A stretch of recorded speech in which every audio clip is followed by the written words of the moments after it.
Eagle fans, we are in the final stretch of the 2024 regular season. Welcome to the Week 8 OCS Eagle Football Coaches Show, brought to you by McDonald's, located at 4065 Highway 165 North in Monroe. I'm Daniel Kirkendall, and this, of course, is head football coach Stephen Fitzhugh. Coach, great win on Friday against Beekman Charter, 47-0. Moved to 8-0 on the season, 7-0. Yeah, we go 7-0 on the season, and 4-0 in District 2, 2A. And now, Coach, we got the biggest game of the year up to this point. On Friday, we host the Mangham Dragons, who sit at 5-2. Lost a close one last week to Oak Grove, 26-20. But before we talk about the upcoming game, I do want to talk about last Friday. A couple of things to look at, ask you about. And the first one, I love football. I've watched a lot of football. I've never in my life in a live game seen a drop kick for an extra point, and I got to see it the other night. You and me both, and the referee. Yes, that's right. Gavin, he came up to me last week during practice. Said, "Hey, Coach, since the streak is broken, against Delhi Charter, he had hit 80-something consecutive. He said, "Can I try a drop kick? I've always wanted to do that." I'm like, "Sure, I've always wanted to see one, so why not?" So him and us, the referees, that was the first one that I think anyone's ever seen. And so probably the first in OCS football. I can only speak for the last 31 years. It's not happened in that span of time for sure. So, but, it was great because last week when he asked me about it, there's a couple that they went this way, that way, line drive at the lineman. And so he was like, "Coach, really, I got this." And he did hit a couple. So it was great seeing connect on that one. Well, when, so Beekman got the ball first and really struggled to get anything going on that first drive. Long snap over the punter's head. Luke Badream runs a touchdown in for our first score of the game. So I'm up there in the booth, and Grant Taylor was filling in for David Gordy, and we almost, just expecting an extra point, and then we're like, wait a minute, did he just drop kick that? And so, he did, and it actually looked pretty good, so he put it through. Again, great win, 47-0. Really impressive ground game by the Eagles to start off that game. I do want to talk about our backfield for a minute. And first I want to mention Macon. Macon didn't play at all. And I actually saw him out there warming up, and I said, he looks like he's not really warming up to play. He was just kind of going through it. Is he all right? What's going on with Macon? Yeah, he's kind of gimped up, so we were just letting him dress out and use an emergency situation if needed. But he's doing better and be good to go. So, Jude stepped in and did a great job, being the guy toting the ball. Yeah, so Jude Turner had 12 carries for 147 yards, over 12 yards a carry. And watching him this season, we talked about it on the radio, on the broadcast, but the luxury of having two backs like Macon Leonard and Jude Turner. Jude's up to 11 total touchdowns on the season. Macon has 12 total touchdowns on the season. Talk about what you can do with those two guys. That's a good combination. It's hard to focus on just one of those guys because regardless of who's in the backfield, they're both able to make plays. And so, again, that's a great luxury to have with those two guys. Offensive line, give those guys credit because they're out there paving the way. They continue to get better each and every week with our four seniors up there, and Micah Mosier is the junior. And so, again, offensive line is doing a great job of just continuing to improve each and every week. We grade these guys, and their grades continue to improve. They're just getting a good feel working together and stuff like that. Well, in high school football, it's hard for anybody to. I think Macon's averaging like 9 yards a carry on the season, close to there. Jude's around there too. It's hard to do that at any level, but especially at the high school level without a good offensive line. So those guys played really well. I saw John Turner. He started the game, but he only played a couple plays, couple drives. So is he good? Is he good to go? Yeah. Okay. Good. Hunter Canal got some good playing time there at that guard position. I'll tell you what else I noticed about the game the other night is we had a great crowd on hand. About 6:15, the stands were full. I mean, they weren't. It's not a big. It wasn't a big stands area, visitors area, but people were lined up all down. So I think we outnumbered the Tigers. We had a good crowd, real good crowd. So yeah, that's one thing about OCS football is our fans, they support us, and again, it's great wherever we go. We have a awesome crowd. Yeah, so it means a lot to those kids. I know a lot of people are supporting these kids. The people who watch this are. Another thing, and here I do want to mention something else because I saw something that I haven't seen in a while on Friday, and that was number 33, Barrett Freeland, dressed out. And I think that's the first time he's dressed out, since he's been dealing with his health issues. Yeah, that was his first game to get to dress out. He had a great summer, was our starter going into the season, did a great job in our scrimmage this year, and then facing the different health challenges he had, has not been able to play. But he's gaining weight, getting better, and so it was great for him to be able to get out there and get on the field and get some playing time. And so that was great for everybody to be able to just knowing what he's been through right here to see him get out there and get playing time and get back in the action was great. From what I know about Barron, he's going to do whatever he can to put himself in the best position possible to get back on that field and maybe even a starting position, special teams, whatever it is. But he's going to do whatever he can. He's a great kid to have. Yeah, he is a great kid, hard worker, and just does things right. Okay, so Luke Vadrine had a pretty good night.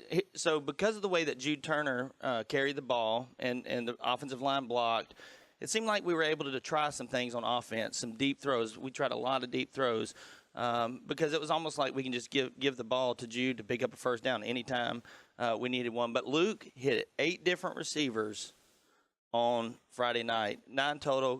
Cole came in and completed a pass, but he had 8 different receivers. That's pretty impressive. It is pretty impressive. I told him during the game, he looked stronger than he just, for whatever it was, during warm-ups and during the game. His long football, his throw was it just looked stronger. I asked him, I said, did you eat your Wheaties today or something, extra right. bowl? And he said, what are Wheaties? Yeah, so, goodness. What's this world coming to? Yeah, I tell you, Yeah, he was pushing the ball down the field, hit on some good passes, and those receivers also made some really good catches, really good catches the other night. All right, one other thing that I have written down, the contribution of some freshmen the other night. Tristan Raymond had an interception. Desai Bradshaw had 4 tackles. Cooper Thomas had 7 tackles, second on the team for Friday night. Adler Edwards had 5 tackles, 2 tackles for loss. So if you will, Coach, talk about the evolution of these young guys that are actually getting some meaningful playing time right now. Well, and that was good because, that's one thing with the running clock. It disappears quick. It does. When you hit 42-point lead and the clock starts ticking, the game's going to be over in 24 minutes. And so, it's awesome to get valuable reps for those guys. And we always like to start our offense off after the series to begin the half, just because, again, got to get in that groove and do that for one series. That's always an important series. But our young guys started off on defense. They were able to keep the shutout that the starters, I thought our defense stepped up and played well against the scheme that gave us trouble the week before. And so I thought we played much better defensively. And again, our young guys got in there, got valuable playing time and made plays and did a great job. And so anytime they can get in on the Friday night action, going against the other team's still starters, that's big. And so, proud of those guys. And they've got valuable reps this year with our Monday night JV games and stuff. But anytime they get in on Friday nights, that's big. Yeah, so I thought they all played well. And, that, again, 4-0 in district, 3 games to go. And we're going to talk about the Mangham Dragons here in a minute. But before we do that, Coach, we're going to take a quick break. And we'll come back and we'll talk with a couple of our senior football players. So I'm going to ask that you guys stay tuned for that, okay? And we'll be right back in just a moment after this short break. Looking for a reason to try the new $5 meal deal at McDonald's? Here's 1, 2, 3, 4, and the price makes 5. So much. That's everything you get with the new $5 meal deal at McDonald's. Ba-da-ba-ba-ba. Welcome back, Eagle fans, to the weekly McDonald's Coaches Show. I'm here with 2 of our seniors to spotlight this week. Number 15, Cam Vullion. Number 50, Stacy Shaw. You've seen these guys on the field. They're having an incredible season. Guys, we're 7-0 right now. and 4-0 in district. So entering the toughest stretch of our season. I just talked to Coach Fitzhugh about last week against Beekman Charter, and then, of course, the big game coming up against Mangham. I'll be talking to him in just a minute about that game. You've seen Cam at the wide receiver position having a great season. Cam, talk about what you do at the wide receiver. Well, let me tell you something before you answer that question. I've seen you make some incredible catches this year. So talk about playing wide receiver and what you've done to prepare for this season. Just preparing, coming up on the summer, just running, getting some routes in, focusing on my hands, my routes, stuff like that. And in games, it just shows. So just doing what I do. Yeah, man. You're having a great season so far. I think you're up over 400 yards this season. Yes, sir. I'm at around 450-ish. Okay, and we got 3 games to go, so hopefully, you'll continue that trend. And you also play defense too, right? Yes, here sir. and there, some. Yes, sir. A little bit of cornerback. When do you come in the game? Is it in passing downs, passing situations? Most of the time, it is in passing situations. I was on some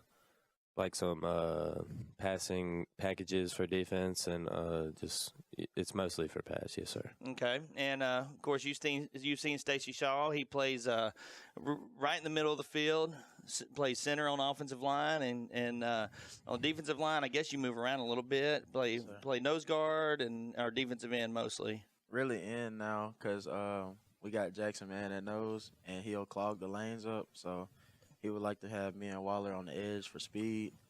But me and Coach V were talking. We were like, these guys, the tackles, when they kick back, they show a lot. So we can mirror the tackles this week, and they show a lot of screens and runs and pass really easily. And yeah, so if they drop back, you're going to do the same thing. Okay.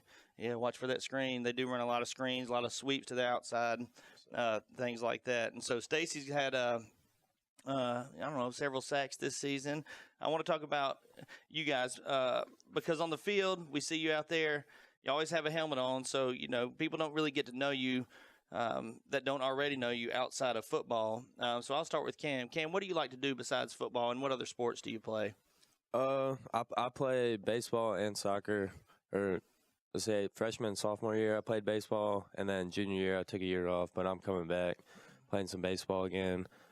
Soccer, always played soccer in high school and stuff like that. So sports, I got other sports going on, hang out with my friends a lot. Yeah, do you like to do anything when you're not playing sports? Not playing sports. If I'm just at home doing nothing, I'll play the game. Yeah. Yeah, what about you, Stacy? I play one sport right now. I took a break off basketball my sophomore year, I believe, when Coach Head left. And outside of school, I still play a lot of basketball at the rec. Okay. So anywhere outside, rec, backyard, anywhere I'll play. It don't matter to me.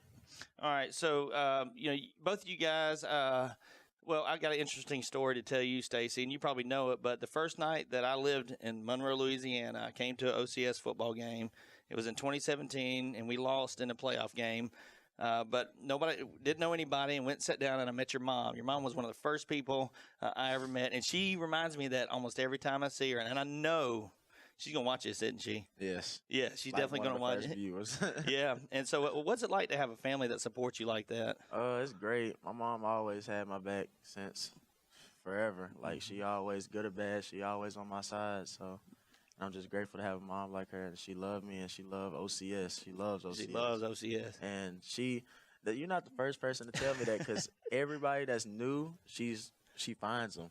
I don't know how. She has like a radar. She detects the new people. Well, it's great. And she comes up to me, she says those things like, hey, you let me know if Stacy gets out of line. So I've never had to do that, though. So, and what about you, Cam? What's it like to have a family that supports you and what you do? It's great. Just having both of my parents come out to all the games they can and stuff like that. It's just good to feel that support, and I know they do the same for me and my brothers. Yeah, that's right. Your brothers is another thing. We've seen Carter come through. He's graduated Yes, now. sir. Now we get to see Cole on Friday nights also. Is that pretty fun? It's cool to see all of us, just come through. I've got to play with my older and my younger, so it's pretty cool. All right. So, going into this season, we had a new district. So there's a lot of things to look at. We graduated a lot of seniors last year, so kind of a new team, new district, all that stuff going on. But I know you guys kind of, going into a season, there's some things that you want to accomplish. So what are some things that you guys want to accomplish this season? Cam, I'll start with you. State championship, obviously. That's just every team's big goal of the season. Just seeing everybody step up, with all this, had 9 seniors on defense graduate. I don't know how many it was total, but it was a lot. Like 17. Yeah, 17 total. Everyone really had to step up, and I think we're doing a great job at that. Yeah, I think so too. Kind of had to come together as a team pretty quickly. So what about you, Stacy? State championship. Yeah. Everybody doubted us in the beginning of the season.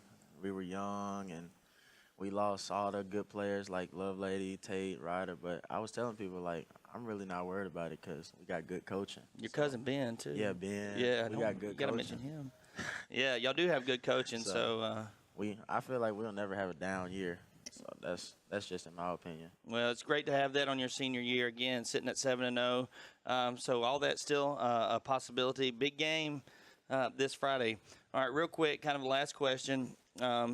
In a couple months, you're going to graduate.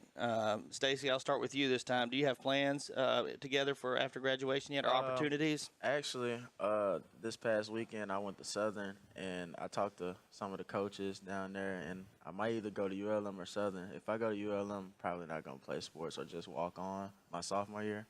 But if I go to Southern, I'm going to play football. All right. What about you, Cam? Right now, it's looking like I'm going to go to Louisiana Tech for college. Not super sure what I'm gonna go into, but and maybe something will show up with soccer because I've been doing really good there. So maybe some offers, something like that will come up. Yeah, Cam's a goalkeeper in soccer, and so keep your eyes on these two guys this Friday and throughout the rest of the season. Hey, I want to say thank you. It looks like you're missing class a little bit right now, so I do want to apologize for that if y'all are okay with that. No problem. No, but thank you for your time coming here. Wish you guys the best, a healthy rest of the season, and all the success that you have in mind. Hey, we'll be back here in just a minute to talk about the Mangham Dragons coming to town this week and biggest game of the year for our OCS Eagles. We'll take a short break a short break for a word from our sponsors. We'll be right back. Looking for a reason to try the new $5 meal deal at McDonald's? Here's 1, 2, 3, 4, and the price makes 5. So much. That's everything you get with the new $5 meal deal at McDonald's. Ba-da-ba-ba-ba. Welcome back, Eagle fans. I'm back here again with head coach Stephen Fitzhugh. We talked about the Beekman Charter game. Again, we sit at 7-0 on the season, 4-0 in District 2, 2A, and we've got our biggest game of the season coming up. And I know as a coach, next game is always the biggest game, but this one's going to be kind of there's a little asterisk beside it at the beginning of the season. And when they did the district realignment, we saw that Mangham and Oak Grove were in our district, and then and now we got Mangham here in Week 8. We get them at home on Friday night at 5 o'clock. Again, the Dragons are coming off a tough loss to Oak Grove, 26-20. And last Friday, I was kind of trying to follow the score throughout, and it was back and forth, 12-12, 20-12, 20-20, or 20-18, and then Oak Grove ended up winning 26-20. Could have gone either way, one of those games right there. But the Mangham Dragons and the OCS Eagles have a long-time rivalry. I've talked to some people before I was around that talked about some of their most memorable games here, and one of those was one time we went down to Mangham when they were number one in whatever the classification or however it was separated them, and we ended up winning the game pretty big. This would have been, maybe early 2000s. Do you know about that game, Coach? Coach Bentley told me about it. That must have been 2011. Now. Okay. They were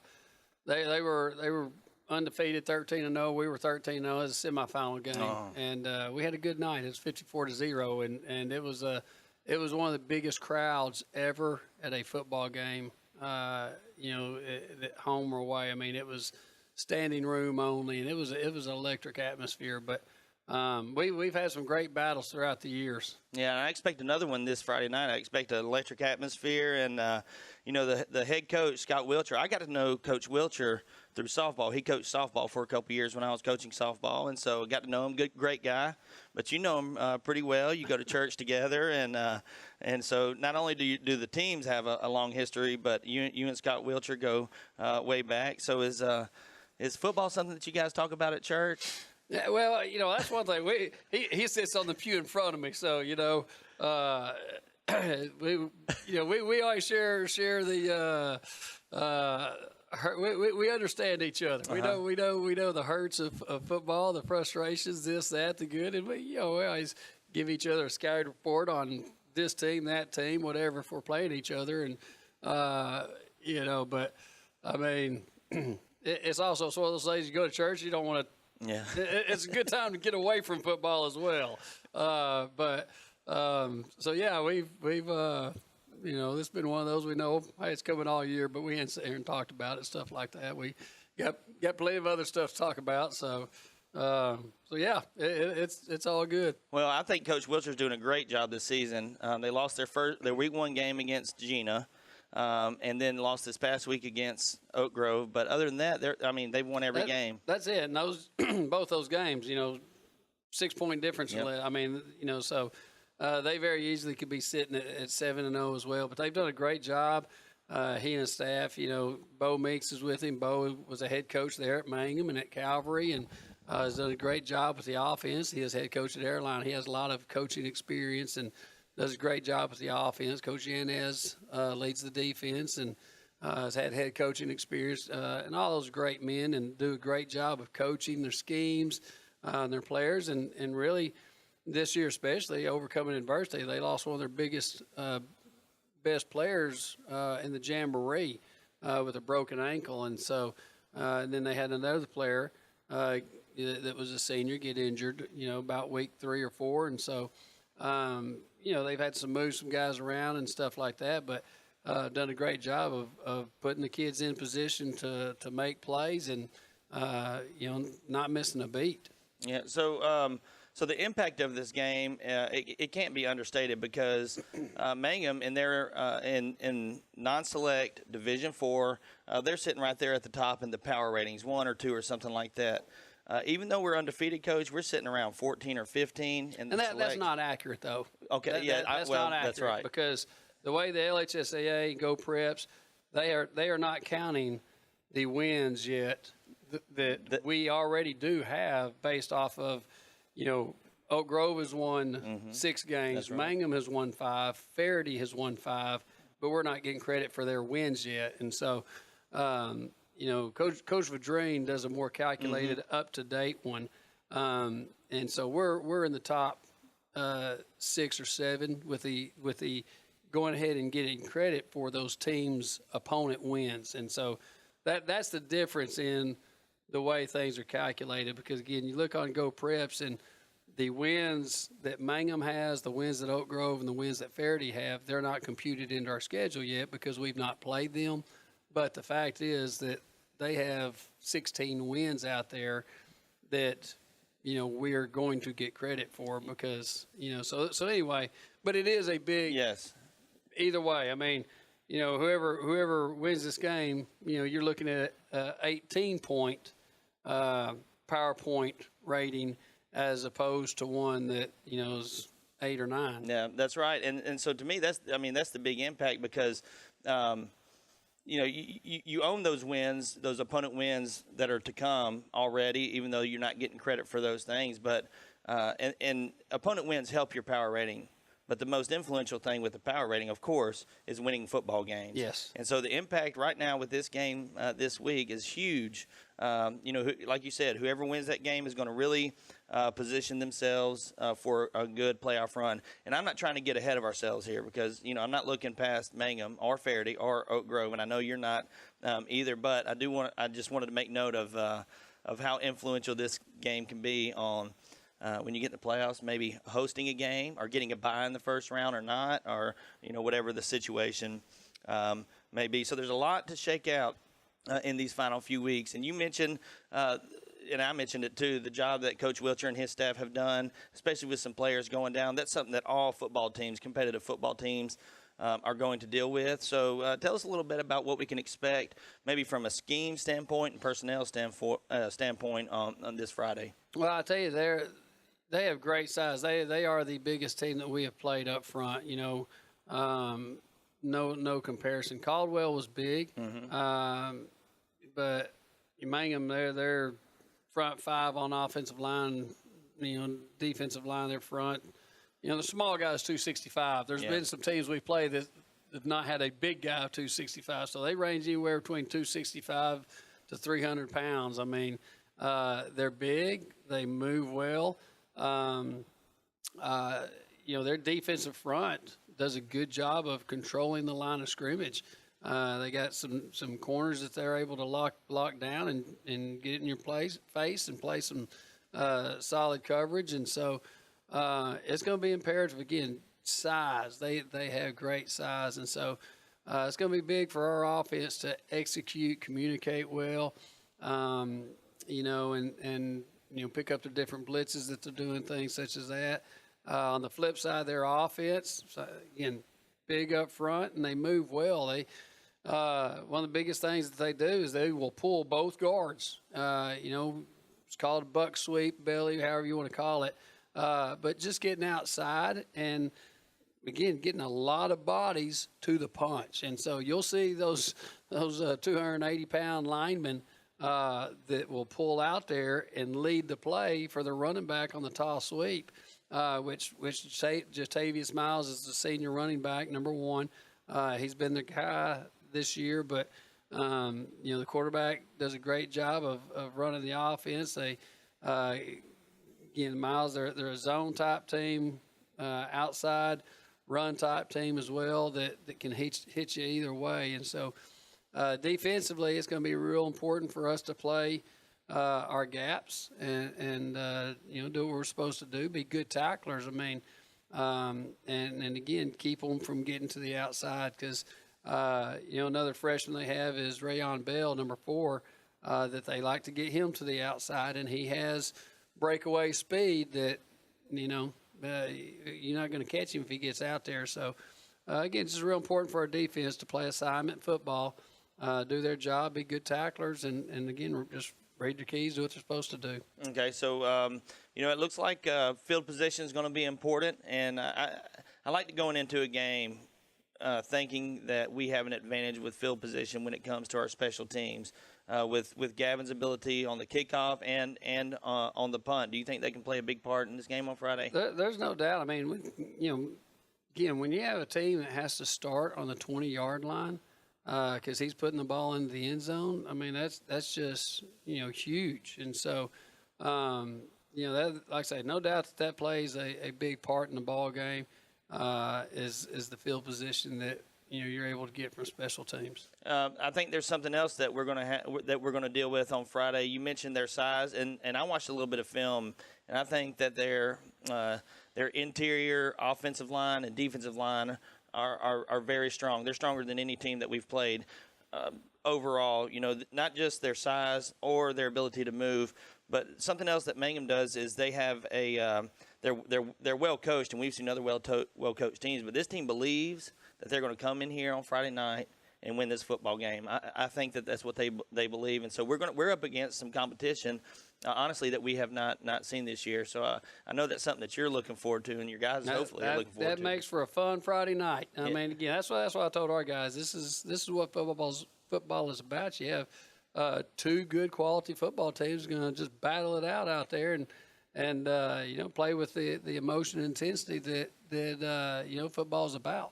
Yeah, and then you'll see Coach Wilcher, no matter what happens on Sunday at church, and you'll shake his hand and tell him, I'm glad to see you this morning. That's right. Yeah. You know. All right, Eagle fans, Friday night, exciting time of the year, especially with the way our schedule plays out. Mangham Dragons coming to Fitzhugh Field this Friday. Now, the following Friday, we'll make a long trip down to Faraday to play the 6-1. What are they? Trojans, Faraday Trojans, and they're one loss is to Mangham, so Mangham beat Faraday. They got Oak Grove this week, so we've got to, I'll keep up with it. You don't worry about it, Coach. Yeah. You worry about the game. We knew our last 3 games were all the brutal ones on our schedule. When we're 10-game schedule, the last 3 are the toughest. Yeah. And again, not in any particular order. All 3 of them are going to be battles, you know. So we knew that when the schedule came out that our last 3 games were one that, as we talked about, playoff type atmosphere that you got to be ready every week and start put our best games together. Yeah, and you and your team have stepped up to the task thus far, and of course we close out the season week 10 with the home game, Thursday night home game against Oak Grove. They're 6-1, also lost to Calvary Baptist in week 1. So we've got a lot to look forward to these final 3 weeks of the season. Friday night, if you want a good seat, you probably need to get there early because I anticipate a huge crowd and a great football game. Yes, sir. One thing we have, halftime, we will recognize our 2014 state champion football team. So we have some former players coming back in for that again, that championship team of 2014, that Chance Clowers was the quarterback. And was that Southern Lab in the dome? Is that? Yes, that was. And so, again, that was senior year of Chance Clowers and Josh Pennybaker and James Anderson, those guys. And so, they'll be back here for halftime to be recognized. So it'll be neat to have some former players here that hadn't been back in a while, probably. So. Yeah, well, that just adds to the excitement of this Friday night, and hope you all can come out there and watch the game. Again, Coach, I want to thank you for your time, for your transparency when it comes to what's going on with your program. You're doing a great job with this team. I enjoy watching you coach and your kids play. And, again, Friday night's just going to be electric, and I'm excited about it, and I know our whole community is. I want to thank you. I want to thank McDonald's for sponsoring our weekly coaches show, and we'll be back next week to talk about the Mangham game and then look forward to the Faraday Trojans. Thanks for watching. Go Eagles.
Brought to you by Agent Chris Thomas. Stephen Fitzhugh Field, campus of Ouachita Christian School, Monroe, Louisiana, for another edition of Ouachita Christian Eagle football. I'd like to thank you for tuning in here on the Ouachita Christian Sports Network for tonight's contest between the Dragons of Mangham High School and your Ouachita Christian Eagles. My name's David Gordy, and it's going to be my privilege to bring you the play-by-play call tonight. Handling the color commentary, my broadcast partner, Coach K, Daniel Kirkendall. Down on the sideline, our man on the field tonight with the Marion State Bank sideline reporter, former Eagle teammate of mine, Mike Gray. As usual, Donnie Haley's going to be up here in the booth with us, bringing us all the numbers. And Daniel, as we get ready for tonight's contest, we're about 25 minutes away. Both teams out on the field going through their warm-ups as the Eagles going to be wearing green on green tonight. Green jerseys, green pants with gold trim on the jerseys. And, of course, the traditional gold Ouachita Christian helmet. Mangham brings a good-looking football team to Fitzhugh Field tonight. Dragons have good numbers, and they look like they've got some good size as well. And if pre-game warm-ups are any indication, Mangham's going to have some speed at some pretty key positions tonight as well. Yeah, no question about it. But before we get into all that, welcome back. I missed you last week, man. Man, hey, Grant you. Taylor did a great job. Of course. Man, it's always good to have you in the house tonight. Of course. So, glad to have you back. Thank you, Grant, for filling in for me. Yeah, but yeah, I mean, both teams look great. Both teams are poised for a a successful season. Looking at in the back of their minds, there's a playoff run there, possible state championship. That's the big picture goal for both of these squads. This will be the first team we play that has belief, man. They believe they can come in here and compete, maybe even beat the Ouachita Christian Eagles. Absolutely. Well, let's take a minute to go down to the sideline and check in with Mike Gray in a Marion State Bank sideline report. Mike Gray, you and I have, and as a matter of fact, have even played the Mangham Dragons together. I will tell you, back then it was a little bit different, Mike, as we had a tough time trying to get off the schneid against Mangham. That's right. It was forever before we actually beat them. But, yeah, they've always had a great program. Man, they go foot to foot with those 300-pound kids. And it's a tough offense to defend against. And they're well coached now. So it's going to be a battle.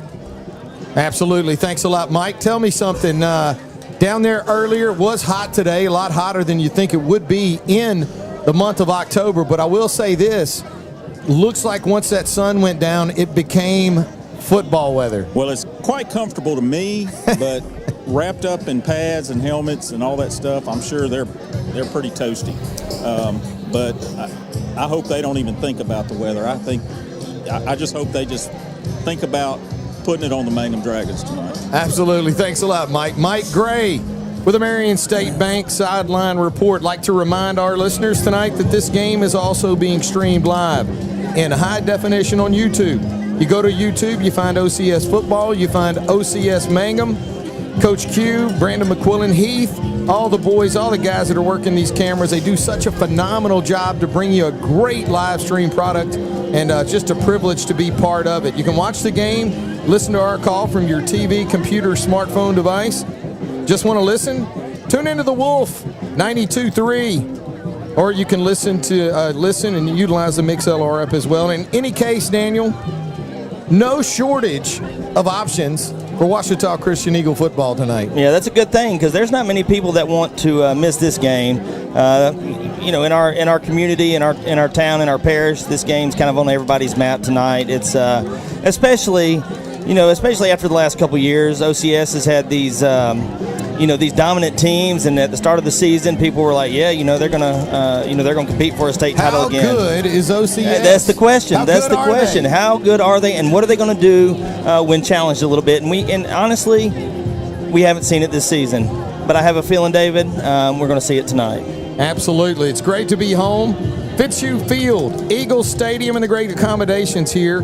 It's a great spot to broadcast a football game. Kim Stinson and the rest of the administration here at Ouachita Christian and the athletic program do such a great job of having a great spot for us to do what we love, and that's bring you Ouachita Christian Eagle football. We're going to take our first break from here at Eagle Stadium about 20 minutes before we get this contest underway. The Eagles heading into the locker room for final preparations. The Dragons look like they're going to kind of go through a few more things before they head in. But in any case, we're about 20 minutes away from getting this contest underway, and it should be a good one.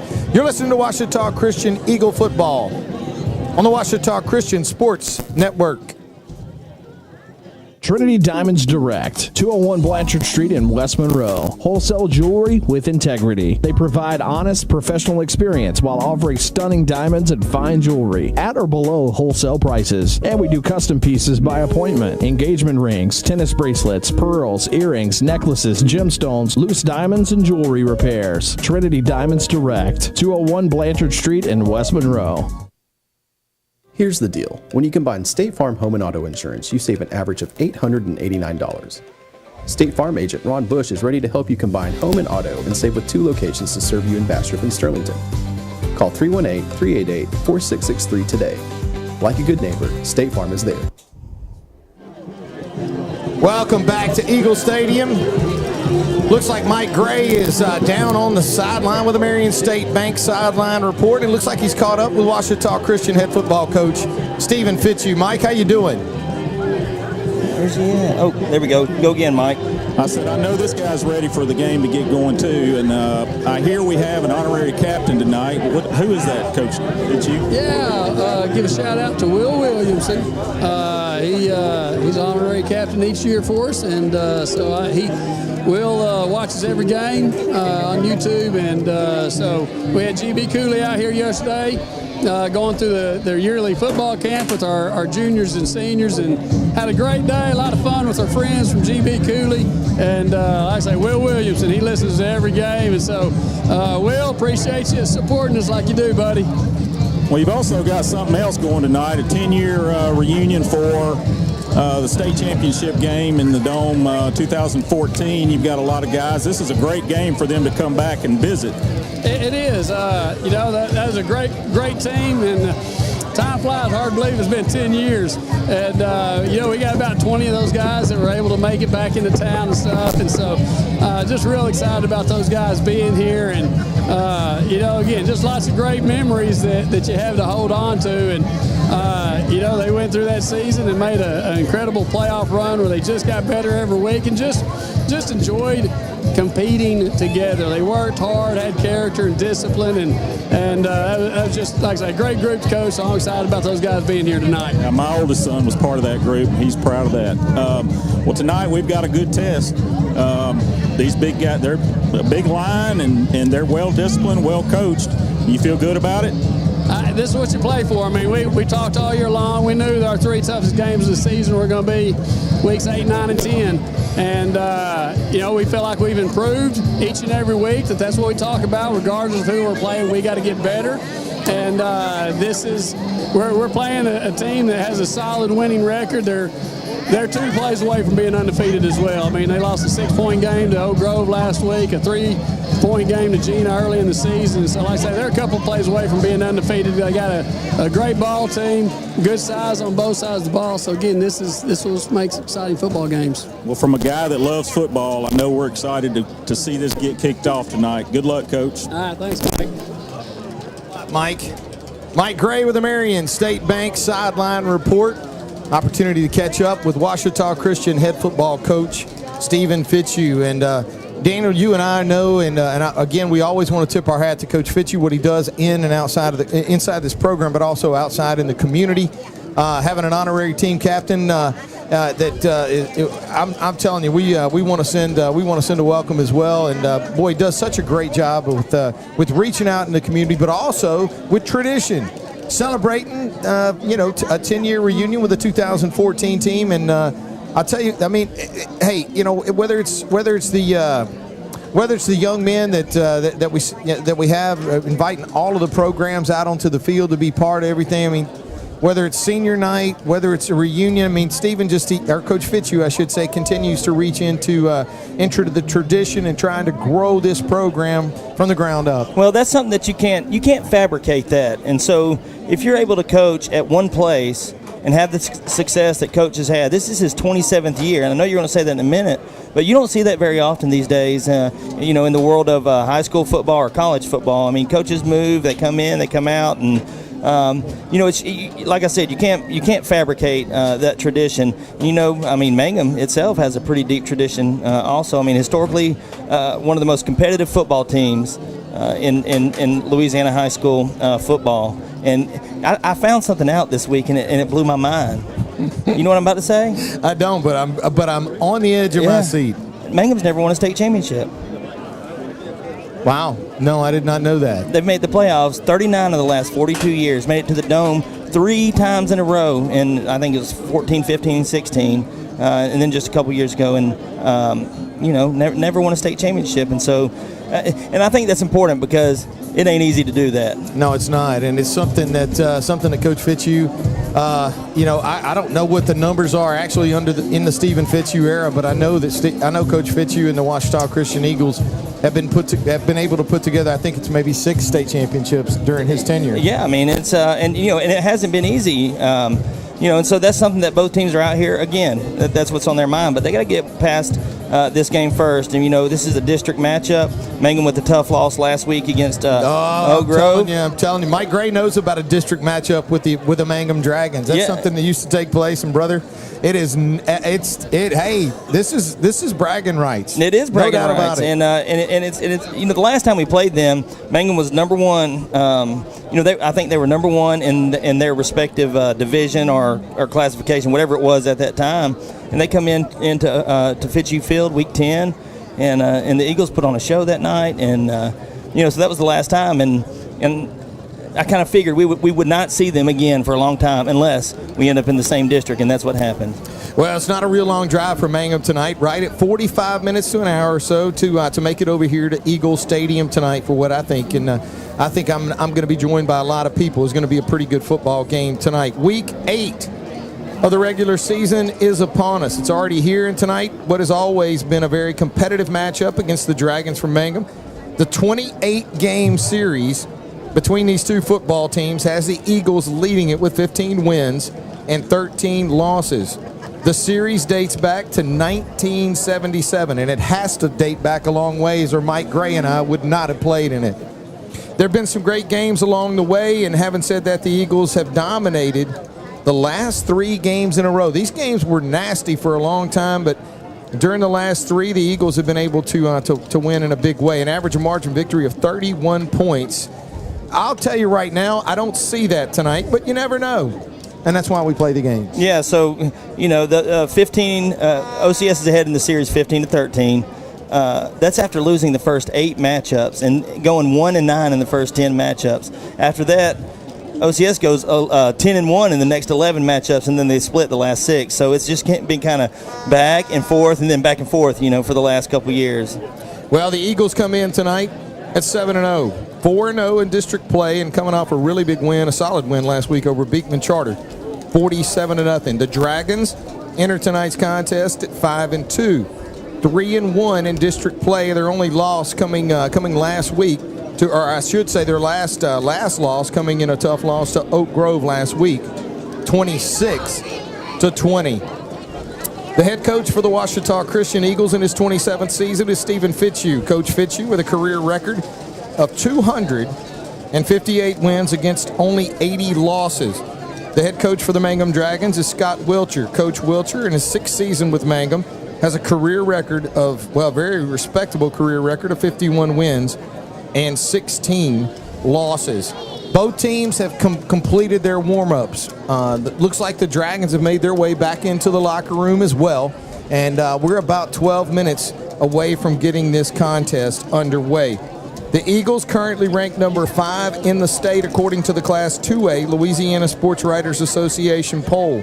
The Dragons come in at number 9 according to the same poll. Number 5 versus number 9 in 2A tonight. I'm ready to play some football. Yeah, no question about it. This is I had this one circled on my preseason schedule. I was looking forward to this game tonight, and I'm anxious to see how our guys are going to respond to the physicality of a team that's not similar to any other team that we've seen thus far, with so many new starters this year. 17 new starters if you combine both sides of the ball, and you look at this matchup tonight, and hey, you got to find a way to win tonight. Well, let's go down to the sideline and check in with Mike Gray in a Marion State Bank sideline report.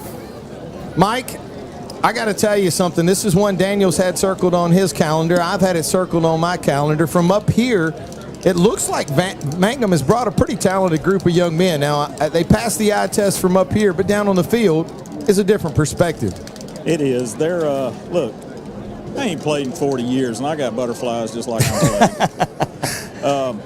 I love this. I mean, but you remember, though, there wasn't as many entertainment venues as there are now. And when we played, there were 3-4 people deep all the way around the track at either Mangham or our location back in the day. But there's a good crowd here tonight. They're going to see some great football. And, man, I'm excited. Golly, I love this. Absolutely. Thanks a lot, Mike. Mike Gray with a Marion State Bank sideline report. About 10 minutes from getting this contest underway. All right, Daniel, Eagle fans always want to know, And I can tell you tonight, they especially want to know how the Eagles are going to win this game tonight. And Eagle fans, I got to tell you, Daniel shared a little bit of the preview tonight, and he says that he already knows how we're going to win this game. Right now, he's going to share with more than me. He's going to share with all of you how the Eagles win. As we find out Daniel's ways, we win. All right, Dave. So Mangham is a running team. That is what they live by and what they die by. They are going to run the football, and that's what they've done historically. They've had 10 all-state running backs compared. This is by the Writers Association, not the Coaches Association. Wait a second. Wait a second. So we've only had 2 all-state running backs in the Writers Association. That's Jermaine Sharp and Josh Pennebaker. So they're going to run the football. Again, that's what they do. And if they're going to run the football and their strength is in their offenses, their offensive and defensive line, then this is going to be a war of attrition. Which team is going to be able to impose their will, impose their game plan on the other team? So wait a second. I think it's where it starts. I got to go back on something there. So we got 2 all-state running backs here at the school. LSWA. Okay, so what about the coaches? How many there? There may be some more. I only know of one more. Some guy by the name of Dave Gordy. Okay, I couldn't. Well, I was just wondering. Hey, it's there. You know? You sent me the. You sent me the article. I mean, somebody sent me the. I saw the newspaper clipping. Well, I did. Yeah. All right, so you ready for number 2? Yes. Hey, the jitters. I mentioned so many new starters. We've got to regulate our jitters tonight. We've got to play our game. Don't try to do more than we're capable of. Try to maximize what we're capable of as individuals and as a system on offense and defense. Be where you're supposed to be. Do what you're supposed to do. Don't make mistakes. Don't jump off sides. Don't turn the ball over. So you limit those things. You get over the jitters of a big game. You know, it's week 8. It's not very often that we have our first big game of the year in week 8. The Eagles making their way onto the field right now. Eagles again in all green. All right. The Dragons coming over in the traveling whites. White pants, white jerseys, purple numbers, and purple helmets.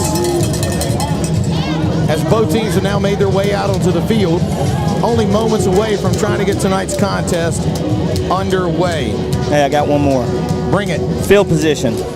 I think we have a huge advantage in field position with our kicker, Gavin Polk. Gavin Polk's done some things that we may never see again in our lifetime. He had a drop kick last week for an extra point. Not only that, he set the record for most consecutive PATs at 77. Since then, that's been broken. But, hey, if somebody hits 77 in a row, you know that's something that you can pretty much rely on. Also, he can get the ball into the end zone on the kickoffs. Also, he can do onside kicks. Also, he can sky kick, he can squib kick, he can pooch kick, he can do it all. So I think it's going to play a big part in the field position, and that can make a difference in this game. He is a fair-haired wonder boy. There you go. I like that. When it comes to kicking the football. Yep. I mean, make no mistake. You know, I tell you, I'm so glad you brought that up, because that could play a key role. If you've had a chance to watch the Dragons on film, they have some talented people in the return game. Some guys that can make a difference when they get their hands on the football in the return game. You can eliminate it.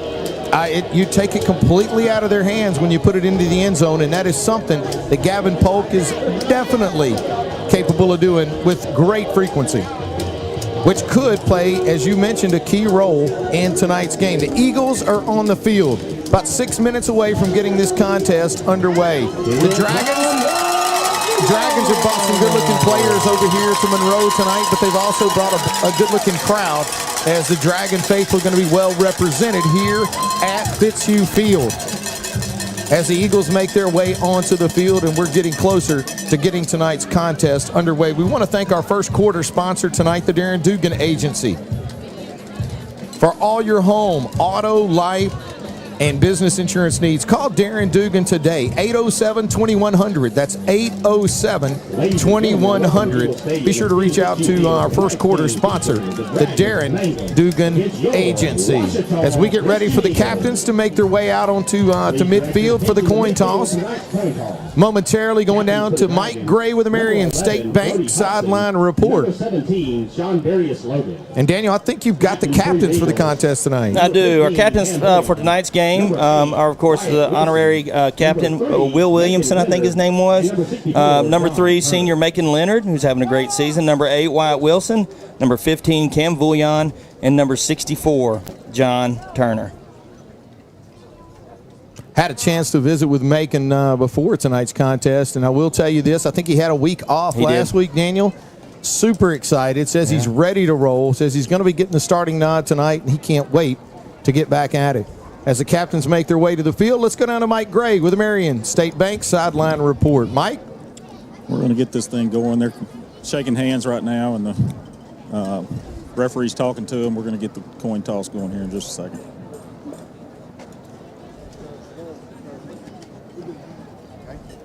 What's your call? We got a heads and we got a tails. What's going to be your call? Tails. Tails is the call. We're going to let it hit the ground, okay? Here we go. And we have a head, so Ouachita, you've won. Okay, Ouachita Christians won. They're going to defer to the second half.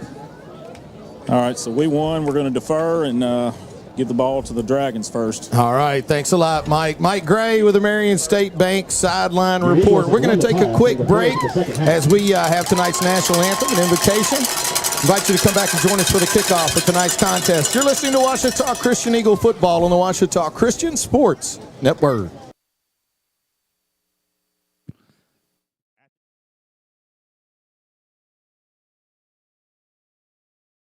National anthem performed by freshman OCS football player Ruffin Spires. Let us pray. Dear Heavenly Father, I want to thank you for this wonderful day that you have blessed us with to come out here and enjoy this game of football.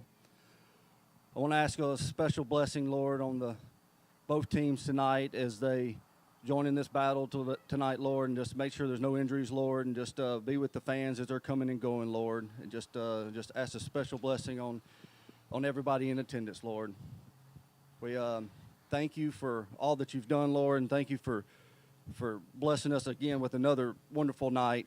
And most of all, thank you for sending your son to die on the cross to save us from our sins, Lord, and just thank you for all that you've done. In Jesus' name we pray. Amen.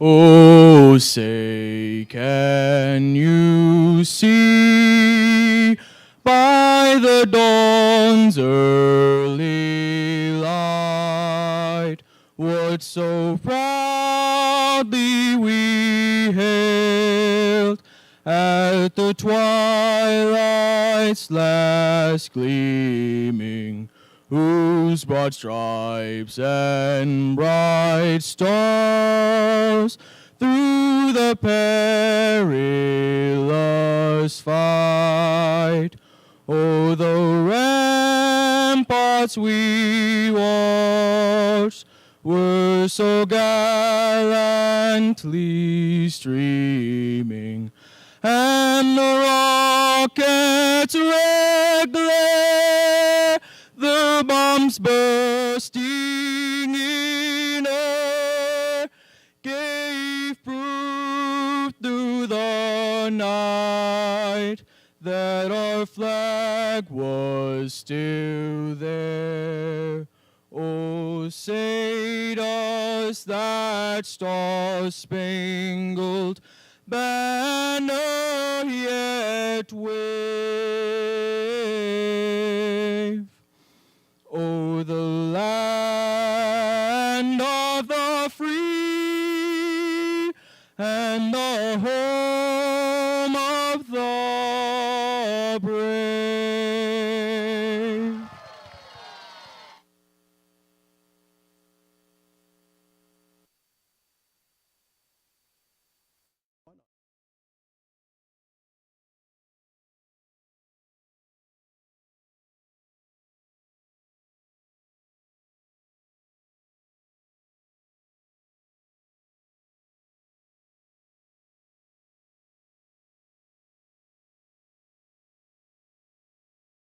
On the OCS Eagle Football Network. And now back to the Farm Bureau broadcast booth. Well, thank you so much, Coach Fitzhugh, for welcoming us all back into the Farm Bureau broadcast booth, brought to you by Agent Chris Thomas. Stephen Fitzhugh Field, campus of Ouachita Christian School, Eagles Stadium. The Ouachita Christian Eagles hosting the Mangham Dragons. Playing football since 1977. And the aforementioned fair-haired Thunderleg is going to get this thing underway as Gavin Polk tees it up at the 40-yard line. Gavin's been doing a great job all season, handling the kicking duties for Ouachita Christian as he gets ready to put this one into play. He's got a little tailwind here, Dave. Yeah, he does. The Dragons are going to send a couple of gentlemen deep. Number 1, Jatavius Miles, and number 12, Reggie Robertson. They both stand at around the 10-yard line as we get ready to get tonight's game underway. Ball signal ready for play, and Gavin will get into it. It's a low-line drive kick. It's going to carry them off one of the Mangham upbacks. But the Dragons are going to start off pretty good here. Not sure what the strategy was on that one. Maybe a low-line drive kick, hoping for that carom. But the Dragons able to secure it. They'll start off with good field position on their opening drive of the night. The Eagles won the coin toss and deferred. That was a heater right there, Dave. Oh, yeah. I think he may have mishit it a little bit, hit a little high, but that ball was screaming. Well, he got what he was looking for, you know, Daniel, if you were looking for the carom off of a player. But in all fairness for the Dragons, able to get his hands on it and secured as the Dragons start their first drive of the night. No return, quarterback for him, number 10, Colby Casey. He's a freshman. He's going to have one running back with him in the backfield. That's Miles. In the shotgun, good snap, fakes it. He's going to keep this one himself, and he's going to nice job. Patrick Turpin on the outside. I'll tell you what, a fantastic defensive play that time by Turpin. They pick up 1 yard, but Turpin doing a great job, Daniel, of scraping and filling that lane, as it looked like Casey might have a little bit of running room, but the door got closed quickly. As Turpin does a great job. Gain of 1, 2nd and 9 for the Dragons. They're on 28-yard line. Opening possession of the game. Mangham in the shotgun. They do try the inside. A lot of green jerseys inside. Big play inside that time by the OCS defense. No gain on the play. Going to bring up a big 3rd down and 9. Stacy Shaw, the senior, able to penetrate the line, get a hold of his jersey, Casey's jersey, and bring him down. Great play by the senior. Well, Daniel, the Dragons are going to be facing 3rd and long. Let's make some noise. Casey will drift into the shotgun. 2 receivers wide, 1 left, 1 right. In the gun. Miles joins him in the shotgun, and it looks like we're going to have a stoppage of play. Timeout, Mangham. Going to be a Mangham. timeout taken by the Mangham Dragons. Let's go down to the sideline and check in with Mike Gray and a Marion State Bank sideline report. How's it going down there, Mike? Well, that was a great 2 plays for us. Played disciplined football, stayed in our gaps, did well. And 3rd and 9, I like it against Mangham.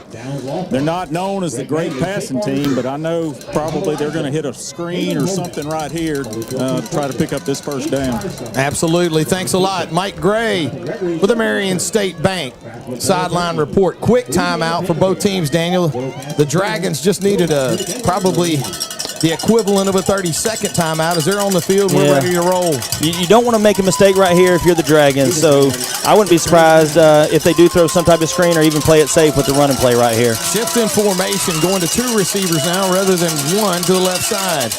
Casey gets a snap, rolls, has some time, unloads, going to be incomplete. Had a receiver downfield, Daniel. He had number 7, Peter Bigelow, but it is going to be incomplete. It's going to bring up 4th down and 9, and I would suspect the Mangham Dragons are going to punt this football. Yeah, no question about it. You got Patrick Turpin back here to receive the punt. And Patrick Turpin made the first play of the game on defense, and he is such a versatile player. He's so fun to watch because he plays all over the field on both sides of the ball. Dangerous return man, too. Does a lot of things right, makes good decisions. Seen him step away from a few punts that he wasn't going to have a beeline on. Dragons will punt this one from their 15. This one's going to be an end-over-end punt, and Turpin's going to have a chance. Catches it at his own 35. Loops back. Now he's across the 40. Now he's across the 50. Now he's across the 45. The 40 still on his feet. Physical return that time by number 0, Patrick Turpin, and the Eagles are going to have great field position to start this football game on offense. Yeah, they got him right back close to where the line of scrimmage was from where Mangham punted the ball. Great job by Turpin. Like you said, end over end punt. Plenty of room to return. Good blocking by the Eagles return team there. Punt covered 29-22 on the return, so the Dragons only pick up 7 yards on the change of possession. First down and 10 for Luke Vadrine and the Eagles. Vadrine in the shotgun. Great field position. Leonard will join him. And Leonard's going to make one man miss. Now he's across the 30. Now he's across the 25-yard line. Well, just shy of the 25-yard line. Daniel, he got hit, got hammered in the backfield. Second effort by the senior running back. And I tell you what, a really explosive run that time as he gets the first down, enough for a community pharmacy first down. Dangerously close to losing a few yards right there, able to shake the defender off and pick up the first down. Great run by Leonard. Nice to have him back in the backfield this week. First down and 10 for the Eagles at the Dragon 26. Vadrine in the gun, 3 receivers to his left, 1 to his right. Leonard joins him in the shotgun. Eagles moving the football. Turner goes in motion across the formation. Luke calls for it. Again, they keep it on the ground. And again, go. Nice cut. Now he's at the 20, down inside the 15. Going to be run out of bounds around the 14-yard line. Actually, it's going to be dropped. Gain of 12 yards and enough for another community pharmacy first down. As the Eagles now with the ball inside the Washam Agency red zone. First down and 10 at the Dragon 14-yard line. Eagles moving the ball well here. No score with 9:24 left to play in the first quarter. Vadrine in the shotgun. Leonard joins him in the gun. Tight end left, receiver left. 1 wide out right. Vadrine calls for the ball. They run the toss, and Leonard's going to get hit in the backfield. Oh, that's a big loss. Going to be swarmed in the backfield. Nobody blocking the defensive end for Mangham that time. Not even close. Loss of 6 yards on the play. Yeah, so Luke was wanting to, Drew Vadrine called a toss play. If you watch Mangham's defense, what they do is they pack him in tight right there like sardines, and one of the linebackers able to get to the outside and catch Macon as soon as he caught that toss. First break in the Eagle offense momentum. Second down at 16 for the Eagles now. That's a 20. An offset eye backfield beside Luke Vadrine in the gun. Luke gets a good snap. He rolls and looks to throw for the first time. The Knight got a man. Going to be complete on the far side of the field. Luke Edwards on the reception, Daniel. Gain of 10 yards on the play. A really well-thrown football, but a nice job of Luke keeping his feet in bounds, and the Eagles are going to have much more manageable third down here now. Looks like 3rd and 6 as they'll put this ball again inside the Washam Agency red zone at the Dragon 10-yard line. 3rd and 6. Pick up a first down at the 4-yard line. No score with 8 minutes left to play in the first quarter. Vadrine in the shotgun. 3 receivers. Well, 2 receivers and a tight end to his left. Turner in the backfield. Luke's going to keep this one. Going to be close. Going to be close. They're going to get it. He's got it. First down. Washita Christian. He needed to get to the 4, Daniel. He got to the 4, and it's going to be enough for a first down. It looks like they'll spot this one at the 3. So it's going to be 1st and goal for the Eagles inside the Washam Agency red zone at the Dragon 3-yard line. Eagles moving the ball almost at will. 2 running backs in the backfield with Luke Vadrine. 1 receiver is Turpin, split wide to the left. Luke will call for the ball. Gives this one inside. The Leonard keeps his feet. He's in. Washita Christian. Number 3. Macon Leonard is going to take it in from 3 yards out. And the Washita Christian Eagles are going to take the lead over Mangham. Methodical drive that time, Daniel, running the football. And I really think maybe that time only 1 pass play that I can remember. A critical pass play, but the Eagles put a touchdown on the board. That touchdown brought to you by the fine folks at Trinity Diamonds Direct. Gavin Polk on to attempt the extra point for the Eagles. Good snap, good hold. Gavin's kick looks good from here. And it is, as the Eagles take the lead, 7-0. You know, that was ideal. That's the way you would script it. Hey, field position played a big part. All set up by the big punt return by Patrick Turpin right there. Headsy punt return that time by Patrick as he saw that he was going to have time to make the catch and get upfield. Did that. Nothing spectacular, but again, a smart play, heads-up play by a guy that, like you said, plays all over the field and for good reason. 7 minutes and 17 seconds left to play in the first quarter. Ouachita Christian, 7. Mangham, 0. First quarter brought to you by the first quarter sponsor, the Dugan Agency, Darren Dugan Agency. For all your home, auto, life, and business insurance needs, call Darren Dugan today. 807-2100, 318-807-2100. Thank Darren and his continued support of Ouachita Christian Athletics. Gavin Polk will tee it up at the 40. Second kickoff of the night. Gets his leg into this one. Good luck. See ya. Almost kicked that one to the baseball field. And for everybody that's not familiar with the campus and everything, the baseball field is a long ways from the 40-yard line. Hey, you could hear that one when he connected with that one. That was a solid. It had a little pop. Flush. As Gavin kicks that one into the end zone. No return. The Dragons are going to take the ball here at the 20-yard line. You know what? When you go back to the kickoff before, we did get the carom off, and it was a low line drive shot, but again, no return. No return. About the 27-yard line. Hey, there was nothing wrong with it. But that one, I mean, hey, nobody even had to hit anybody on that one. Good luck. Yep. First down and 10 for the Dragons. Their second possession of the night. The first one resulted in a 3-and-out. Eagle defense played tough. 7 minutes, 17 seconds. Eagles lead 7-0. The Dragons waste little time. A nice run that time as Jonathan Miles. If you had a chance to watch, Daniel, I know you and I did, Miles on film. He's a dangerous running back as he picks up 11 yards on that play, and he picked up that 11 in a hurry. Miles has got a lot of speed. Dragons waste little time. Casey keeps it on the ground again. And this time the Eagle defense is ready. No gain on the play. Great defensive stop that time by Ouachita Christian. Yeah, they tried a little misdirection. They put number 4, Rayon Bell, in motion and just hand the ball right up the middle. No room for Miles to go right there. Second down and 10 for the Dragons. Casey in the shotgun, and we're going to have whistles. Yep. And we're going to have illegal procedure against the Dragons. That's going to be a 5. Encroachment against the Eagles, so somebody must have been lined up off sides. Daniel, we do not want to give 5 yards away to the Mangham Dragons. No, especially after they pick up a big run and then we stop them on the next one. It could have been 12 men on the field. I don't know. Well, actually, it was signaled as encroachment. Okay. The Eagles must have been lined up in the neutral zone. So it is going to bring up second down and 5 for Mangham. Ball at their own 35-yard line. Colby Casey, the freshman quarterback from Mangham, in the shotgun. Play action, looks to throw. He's got a man wide open in the flat, and it's probably going to be more than enough for a first down from Mangham. Big play that time as he finds his receiver in the flat. That's actually number 9, Blake Pierce. Pierce able to pick up 26 yards on the play.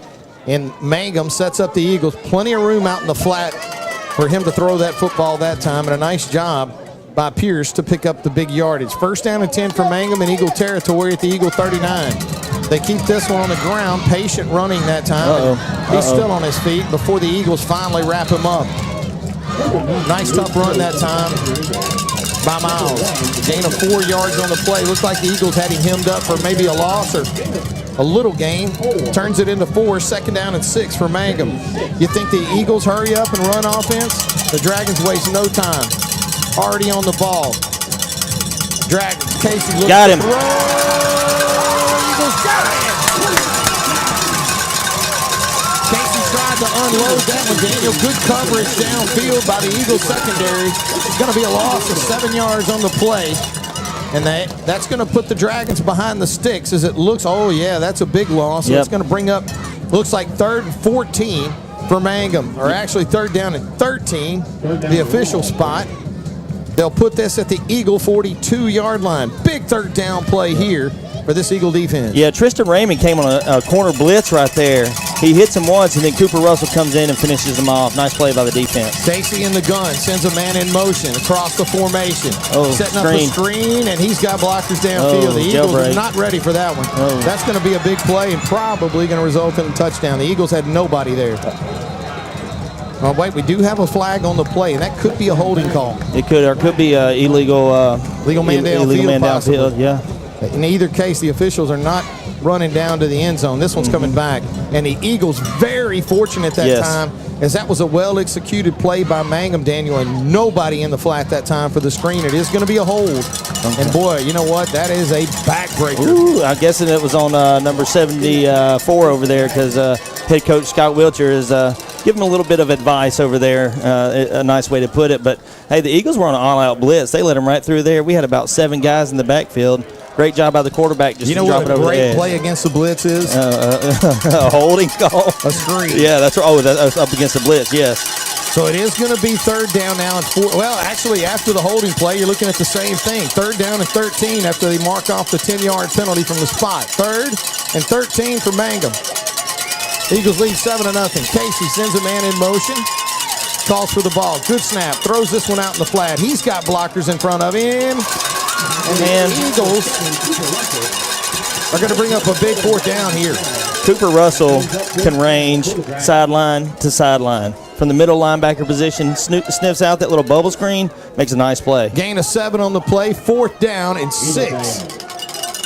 Mangham's got the football at the Eagle 35. 4 minutes left to play here in the first quarter. Eagles lead 7-0. Good discipline by the Eagles defense there. A hard count by Casey. Goes to the sideline for the play call. Now he goes to his wristband. Snap from center. Casey looks to throw. He's got time. It's out in the flat. Not happening. Woo! Woo! Unbelievable play that time out in the flat. Dragons will turn it over on downs. A loss of, well, actually a gain of 2 yards on the play, but they needed 7. So that's going to bring up 1st down and 10 for Ouachita Christian, and the Eagles have introduced themselves to Mangham on both sides of the football early tonight. Hey, do you know who that was? Number 0, Patrick Turpin.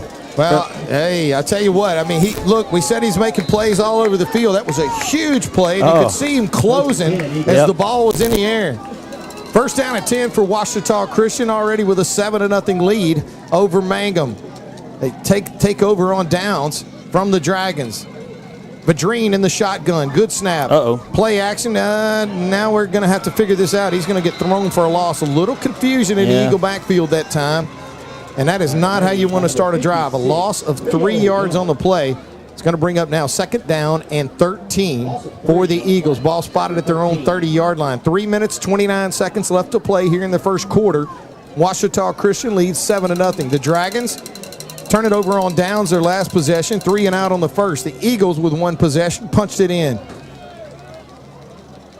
Behind the sticks on this drive, 2nd and 13. Vadreen in the shotgun, 2 receivers left, 2 right.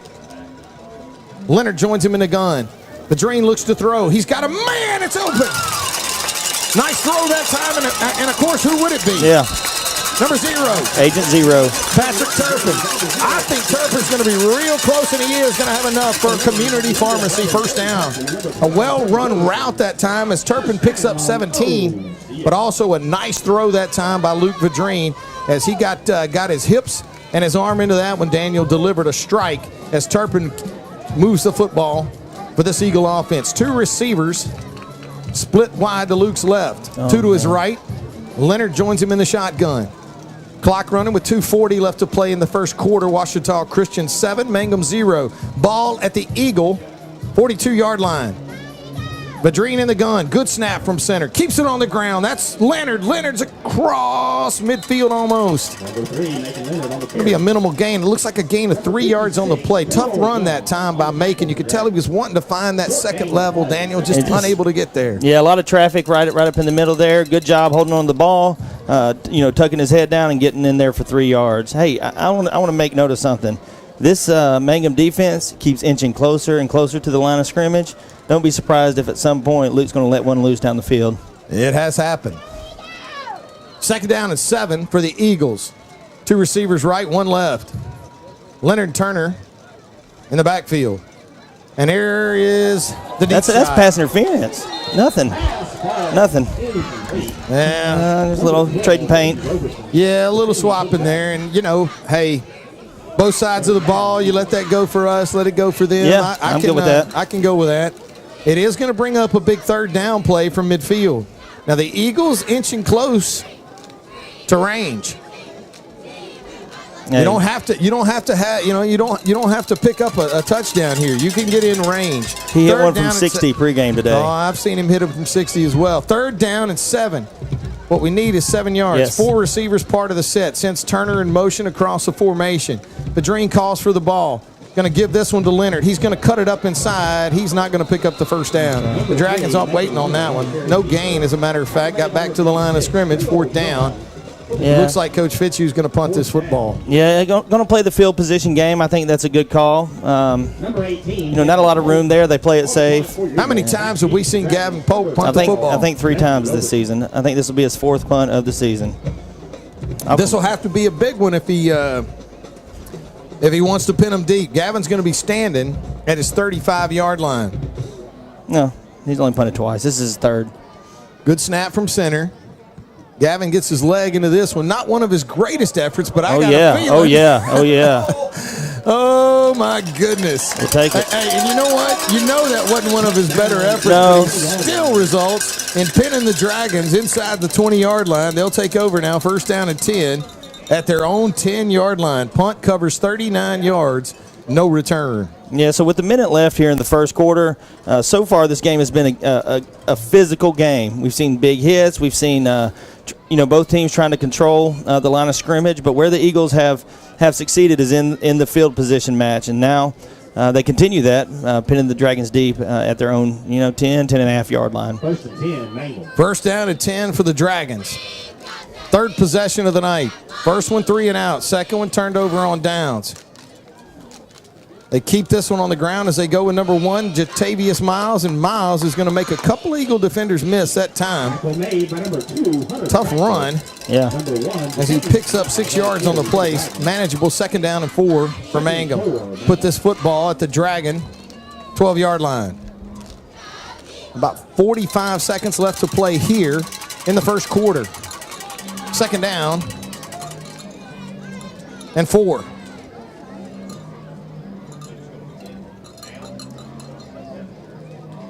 Dragons trying to get things situated as they look at 2nd down and 4 from their 16-yard line. Casey in the shotgun. Calls for the ball. He's going to keep this one himself. He's got it, I think. Wait on the spot. It looks like it's going to be enough for a 1st down. Dragons able to move the pile. And it is going to be enough for a 1st down. Daniel, I would think in all likelihood it's probably going to be the last play of the first quarter, but the Dragons operate quickly. And I think Coach Welcher's going to do exactly that. As we end the first quarter of play, the Ouachita Christian Eagles lead this contest 7-0. Come back and join us for the start of the second quarter. You're listening to Ouachita Christian Eagle football on the Ouachita Christian Sports Network. Hi, I'm Dustin Balance with Ludwig Marine. We have 2 locations to serve you. One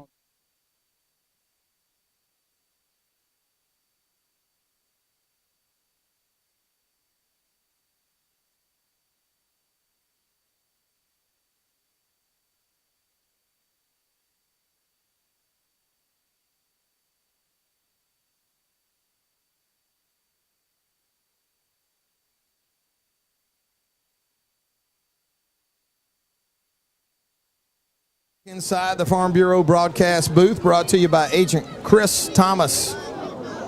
Ouachita Christian leading this contest right now, 7-0, as we get ready to start the second quarter of play.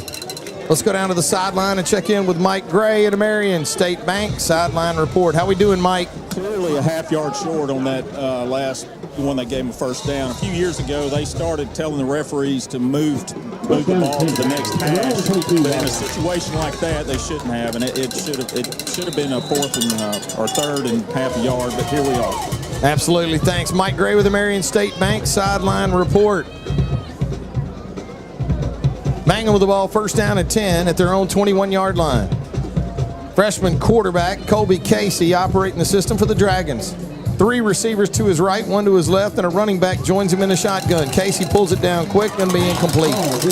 Mangham has not done a real good job of throwing the football so far tonight. Casey's been off target, and his receivers look like from time to time, Daniel, maybe not exactly the same space that he'd like to have them. Yeah, the only play that they've been successful on was this little tight end on an arrow route, but other than that, they've been off the mark just a little bit. Eagles struggled this drive a little bit, stopping the run. You know, they've broken through with a few. Going to try to recenter and refocus right here and keep the Dragons from picking up another first down. 2nd down and 10 for Mangham.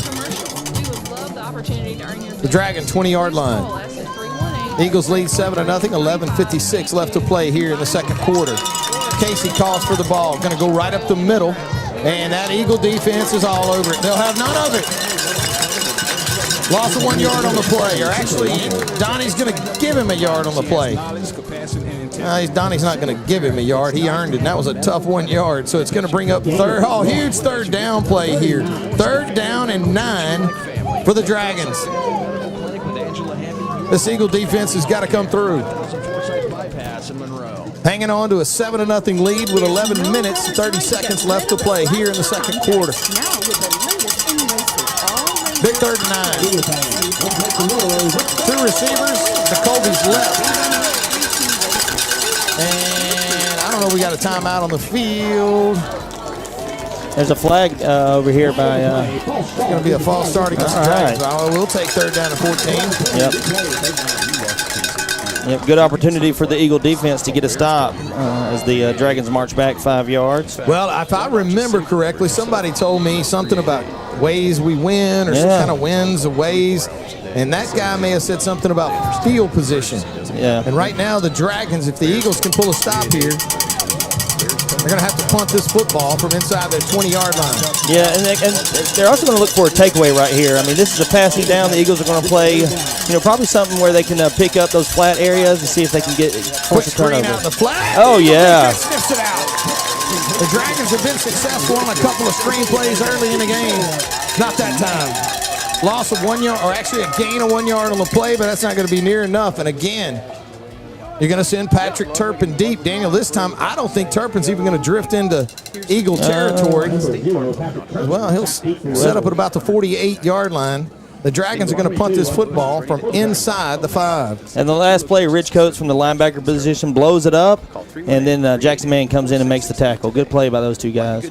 State Farm is there. Average annual per household savings. Good snap from center. Whoa! This is a beautiful punt, but it's going to be returnable. Turpin's going to catch it at his 48. Now he's across midfield, across the 45. Going to be dropped there, but great field position. Yep. And now we got a late flag. Oh, man. And that may be a chippy penalty to go against the Eagles there. And we'll wait and see. Let's go down to the sideline and check in with Mike Gray. Mike, you know anything about that one? Well, we're in offense at that point, so it's going to be against us if it's any kind of blocking penalty. Gain of 7 yards on the return. Whether you need general dentistry, dental implants, or cosmetic touch-ups. Personal foul. I don't know what you call. They offer state-of-the-art treatments. All right, thanks a lot, Mike. Mike Gray with the Marion State Bank sideline report. Saw a Mangum defender, Daniel, get looked like maybe pushed just right at the whistle. Right in front of the official. Yeah, right in front of him. Just about made him throw the flag. Oh, that's a big one. That's a huge penalty. So now the Eagles are going to start off, instead of in Dragon territory, they're going to have the ball 1st down and 10 at their own 43-yard line. This Eagle offense sputtered last time on the field, but this time, plenty of room to work as they're going in a different direction. 1st down and 10 for Vadrine. 2 running backs with him in the backfield. Keeps this one on the ground with Leonard. Leonard's got some running room. He's across the 40. Now he's across the 45. In the Dragon territory, right at the 40-yard line of Mangham. Looks like they'll spot him just shy of about the 42, gain of 15 yards. That time you got to see when Macon Leonard puts that outside leg into the ground and gets going. Boy, a nice cut-up field and a slashing run that time. Nice gain on the play, gain of 15, and that's going to be more than enough for Community Pharmacy 1st down. Yeah, the Eagles and this Eagle offense is finding a lot of success on these off-tackle runs. I mean, they are finding just a lot of room. Great job great blocking by the offensive line, but they're finding room to get down the field. First down and 10 for the Eagles. 2 running backs in the backfield. With Luke Vadrine. Vadrine calls for the ball. He's got this one again, Leonard, and this time he's not going to have the blocking that he needed. There were 3 Mangham defenders in the backfield. Leonard did a good job to get, well, he's going to be a loss of 2 yards on the play, and it's going to bring up a 2nd and 12. Yeah, they tried the other side. That first run by Macon was off the left side. They come off the right side, and just not much there. Like you said, 3 guys in the backfield before he could decide what he wanted to do. 2nd down and 12. Ball at the Dragon, 44-yard line. Luke Vadrine in the shotgun. 2 running backs with him in the gun. Turner, Leonard. 2 receivers left, 1 right. Luke's going to call for the ball. Got some time. Puts this one in the air. Oh, what a catch! Got it. I think he got it. We got to have some help from the officials, and they are going to call it a catch. You know what? You don't review that one. It's caught. Great catch, and guess who? Oh, number 0, Agent 0 tonight. He is all over the place. Unbelievable. Gain of 18 yards on the play, and more than enough for a community pharmacy first down. The Eagles knocking on the door of the Washam Agency red zone now. 1st and 10. Unbelievable. At the Dragon 24-yard line. A beautiful catch that time. It was deflected, and he brings it in with one hand off the deflection. By Patrick Turpin. Vadrine goes to work. 2 running backs with him in the shotgun. 2 receivers right, 1 left. Calls for the football, and they're going to get Macon for jumping. Just a little premature. I don't know. The Dragons will take this penalty, though. No, if it's a jump, it's dead ball. Should have been. Yeah, so it'll be 1st and 15. Macon took a huge shot for a play that should have been blown dead. It's going to be an illegal shift. It's going to be declined. Yeah. While they sort this out, there's something to note. It looks like I think Luke Vadrine had to switch jerseys. I think his first one got a little mangled, so he's got number 10 on right now. Well, let's not get him confused. Nope. But it is going to be 2nd down and 16. I don't know, maybe 16? It's Donnie. So 2nd 16 for the Eagles. Big loss that time. Ball at the Dragon 30-yard line. Turner, the lone running back. Leonard will flex out. 2 receivers left, 1 right. Turner joins Luke in the gun. Sends Macon in motion. And going to have a false start against the Eagles. I watched the replay. I don't know what happened. I don't know who that was. I didn't see it on the replay. Nonetheless, the Eagles are going in the wrong direction on this drive. 7 minutes and 52 seconds left to play here in the first half. Eagles lead 7-0. 2nd down and a long ways for Ouachita Christian. 21 yards needed. This could be an opportunity for your place kicker. Vadrine in the gun. Leonard joins him in the shotgun. 2 receivers left, 2 right. Luke looks to throw. He's got a man down. He got it!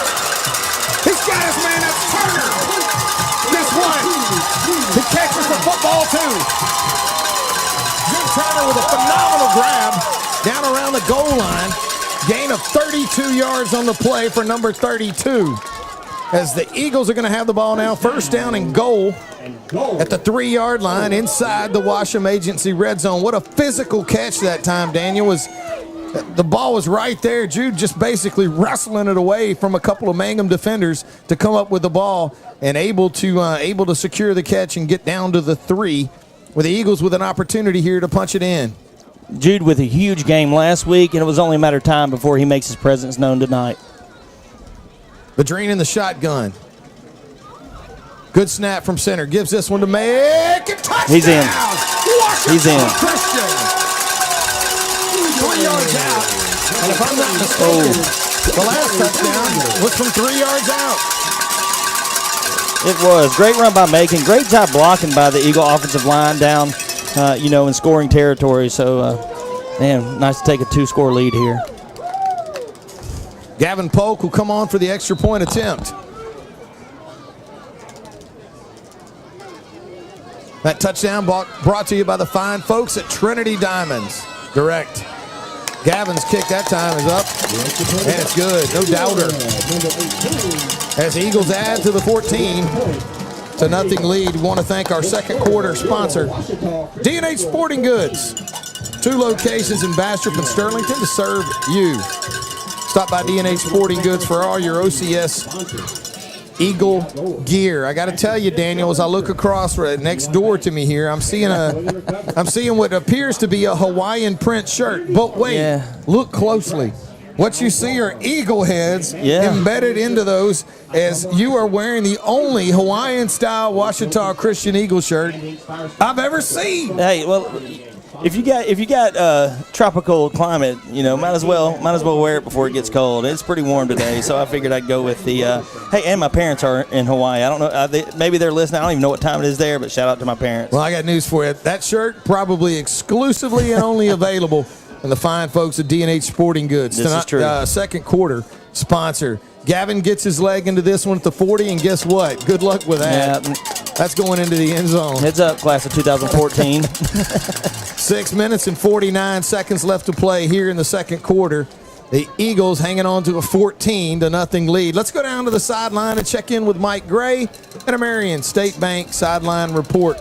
Mike, I'll tell you what, 14-0's nothing to sneeze at right now. No, it's not, and that was a great drive. We made some mistakes, but we overcame it. Jude made a great catch. We're looking at the numbers. They've got 3 down linemen, and they're stunting a little bit when they're getting in the backfield, and it's confusing our blockers a little bit. But when they play straight, we've got plenty of room to run. Thanks a lot, Mike. Mike Gray with the Marion State Bank sideline report. Colby Casey in the shotgun. Turns. He's going to pitch this one to Jatavius Miles. Miles is going to get introduced to a couple of Eagle defenders. Pretty physical brand of football going on both sides of the ball for the Ouachita Christian Eagles. Gain of 1 yard on the play. Going to bring up second down and 9 for Mangham. Clock running now with 6 minutes and 30 seconds left to play in the first half. Yeah, so just a quick reminder, kind of strategy-wise, we get the ball to start the third quarter. We deferred, won the toss and deferred. Dragons going to run a little bit of a reverse here, and the Eagles have none of it. Gain of 1 yard on the play, and again, the Dragons are going to be looking at 3rd and long. Got to tell you, you need to look out for the Dragon screen. Yes, yes, absolutely. And I know our defensive coaching staff kind of, has that in mind, but that was a nice play right there by number 12 senior Aiden Eldridge on the tackle. Coach Wilcher has shown us that he will throw the screen on 3rd and long. 3 receivers to the right, 1 to the left. Dragons traveling from right to left on your radio dial. Casey in the shotgun. Calls for the ball. Looks to throw quick. Almost intercepted. In and out of the hands. Looked like maybe number 12 for the Eagles. Aiden Eldridge almost had that one, but good coverage that time by the Eagle defenders. And you know what? Hey, Aiden didn't make the pick, but he knocks it down, and the Dragons are going to have to punt the football, and they're going to punt it to a very dangerous return man in number 0, Patrick Turpin. Yeah, on that last play, Casey drops back, and he throws a fastball across the middle. I think the receiver didn't even get his head around, but Aiden expected him to, so it just comes through there clean, hits Aiden, and, hey, we'll take a punt right here. 4th down and 8 for the Dragons. Punt this ball from the 10-yard line. Now, this one you might want to get away from. Clear. It's going to take a Dragon hop, but that's just one. Ooh. You don't want any part of. Good punt that time by the Dragon punter, and that's okay. Eagles are going to take over. First down and 10. Looks like they'll spot this at the Eagle 34-yard line. Yeah, good job by the Eagle defense, and then a good job by the Mangham special teams to flip the field a little bit, make it tough on the Eagles. Plenty of time to work here. Just over 5 minutes. 5 minutes, 13 seconds left in half. Punt covers 44 yards, no return. First down and 10 for the Eagles. Luke Vadrine operates out of the shotgun. 2 receivers left, 2 to his right. Lone running back with him in the backfield is Macon Leonard. Luke surveys this one, Daniel, but try to find a weak spot. Vadrine gets a good snap. Toss to Leonard. Leonard's got some Great blocking. Great blocking. There's across the 45, across the 40, the 30. Still on his feet inside the 20. Woo! 15-yard line. Number 3, Macon Leonard with a phenomenal run. A highlight reel run right there. No penalties on the play. The gain is 50 yards. You want to flip the field? Hey, get it all back in one play. Great job by the blockers up front, the Eagles' offensive line, and Jude Turner in there at B-back. Open just a seam for Macon. He goes through it, bounces off a few defenders, spins off another few. Gets down the field. Unbelievably physical run that time. Great balance, great speed. Yeah. Tell you what, the total package in that run right there, as the Eagles now inside the Washam Agency red zone already. First down at 10 at the Dragon 15. Badreen in the gun. Turner joins him there, and it looks like they're going to ding the Eagles for a delay of game. Now, I don't know if Coach Fitzhugh will elect to burn a timeout, but he does. Like he got it, yep. And that's exactly what they'll have. That run took place down there right in front of none other than Mike Gray. And we got to go down to Mike Gray with the Marion State Bank sideline report. Mike, how much fun is that to watch a kid run the ball? That second kid was coming in and assumed that Macon was just going to press toward the sideline with the guy that had him wrapped up. And then Macon spun and went right between him and got another 18 yards. That's great. I mean, it was great. Great run. Physical brand of football, Mike. It looks like from up here, these guys are getting after each other. They are, and this is fun. Absolutely. I'm enjoying this. Thanks a lot, Mike Gray with the Marion State Bank sideline report.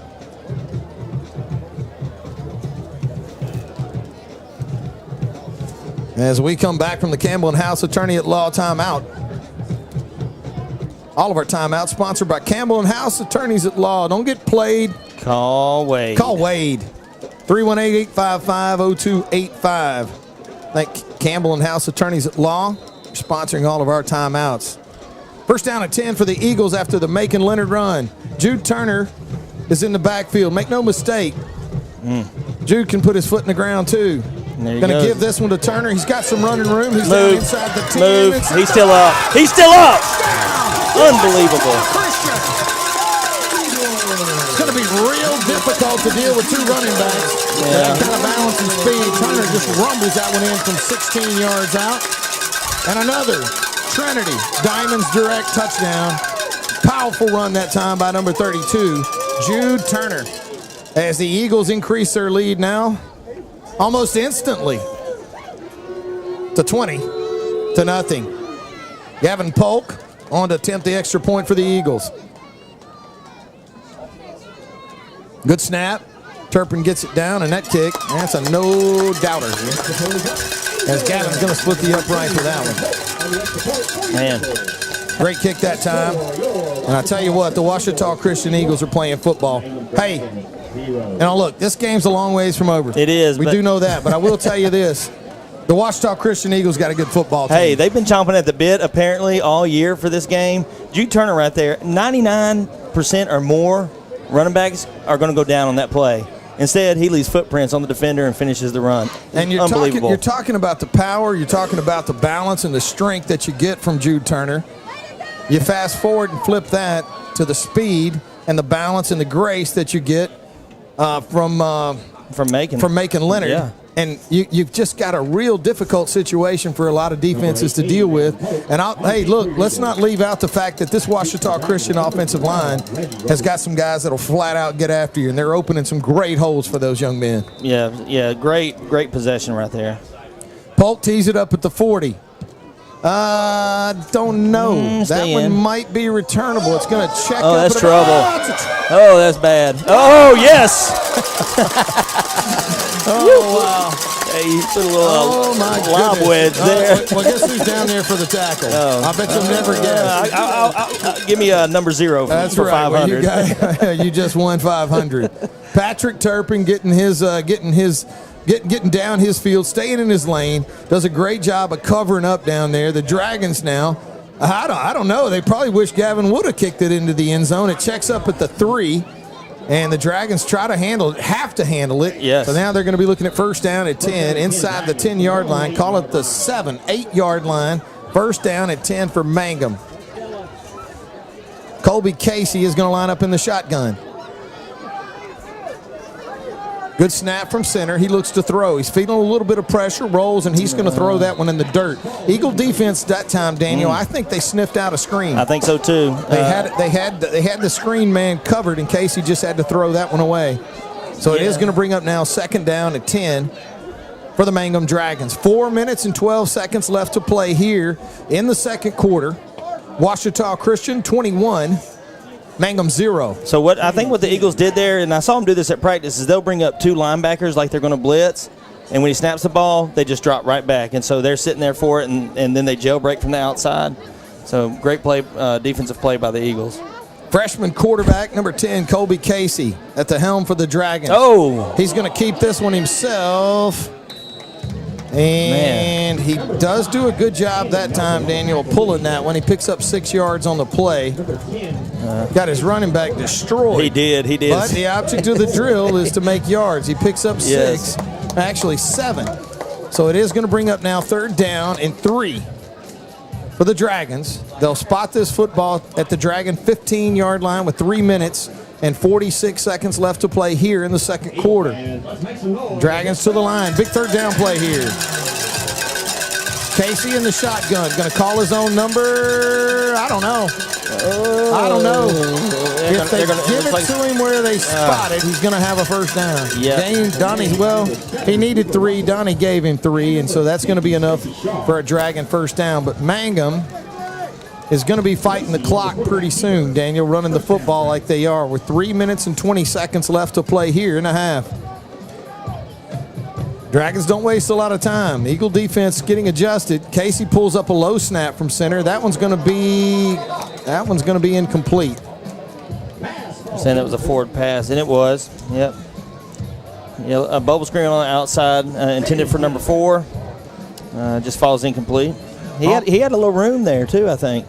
Almost as good as a timeout that time for the Dragons as they throw it out there quick. Does stop the clock with 3 minutes and 15 seconds left to play in the second quarter. Ouachita Christian 21, Mangham 0. Colby Casey in the shotgun. Good snap from center. Keeps this one on the ground himself. He's got some running room, and the Eagle defense wasn't quite ready for that as Casey stretches them out. Going to be run out of bounds that time. Looked like on the far side of the field by Robinson, but he's going to pick up 6 yards on the play. 3rd down and 4 for Mangham. 3rd down and 4. Yeah, and the clock's going to continue to run. I couldn't tell if he got out of bounds or not. They keep him in bounds. Nice play by Connor on the outside. And also good decision by Casey there. He's made a couple good decisions that have allowed them to move the ball down the field slowly, but they're still moving the ball. 3rd down and 4 for Mangham. Casey in the shotgun. Good snap from center. Fakes the toss. Rolls. Got some pressure. That one got tipped. I've got to think that Cooper was able to get a hold of that with Daniel. Just maybe a little bit. Yeah. Well, the ball falls short of the intended receiver. Good coverage by the Eagles as well. All right, so now you got to look at a punt. And now you got 2 minutes and 30 seconds to try and keep this Eagle offense off the scoreboard. And now you got to think about the fact that the Eagles have a kicker that can hammer it. They got a kicker. They got an offense that can move the ball down the field. They've got a punt returner that can pick up some yards if he gets a chance to return here. So when you said they got a timeout with it incomplete, you're right. But, hey, you may have left too much time on the clock. Dragon punter will stand at his own 10-yard line. Good snap from center. The Eagles almost had that one. I think he may have got a piece of it. Yeah, they do. The referee signals it that he did get a piece of it. So it will travel out of bounds. But you know what? We talked about the kicker. We talked about the return guy, but we didn't talk about the fact that Cooper Russell got back there and got a piece of the punt. Yeah, Cooper Russell and Ridge Coates putting a lot of pressure on there. I guess it was Cooper that got a piece of it, but hey, we'll take it in Dragon territory here late in the second quarter. Punt covers 15 yards. Dragons unable to get it out of their end of the field. 1st down and 10 for the Eagles. Ball at the Dragon 40. 2 minutes and 24 seconds. Ouachita Christian with a 21-0 lead.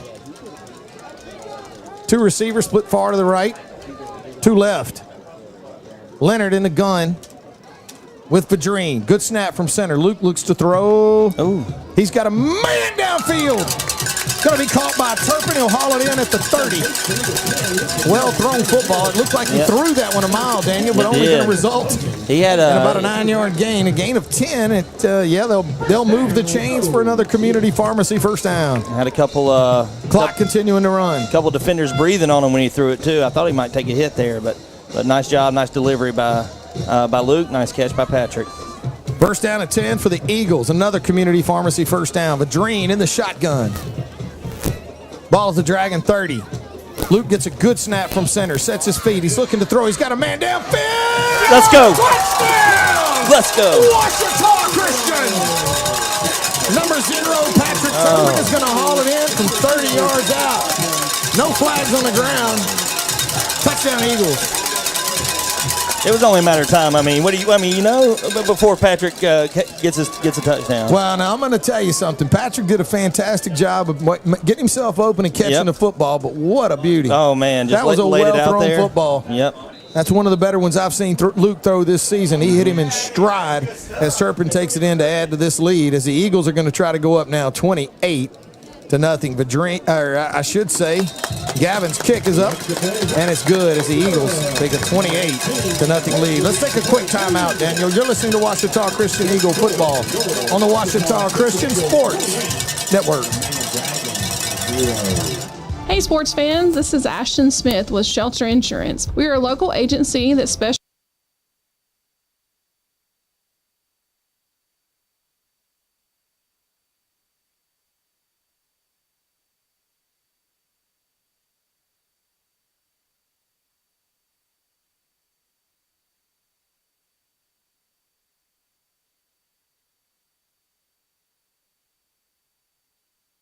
Forsyth Family Medical Clinic with Angela Hamby. Here's what patients have to say. Angela is an excellent healthcare provider. She has knowledge, compassion, and integrity. As a single parent, it's nice to have a medical clinic that makes you feel welcome.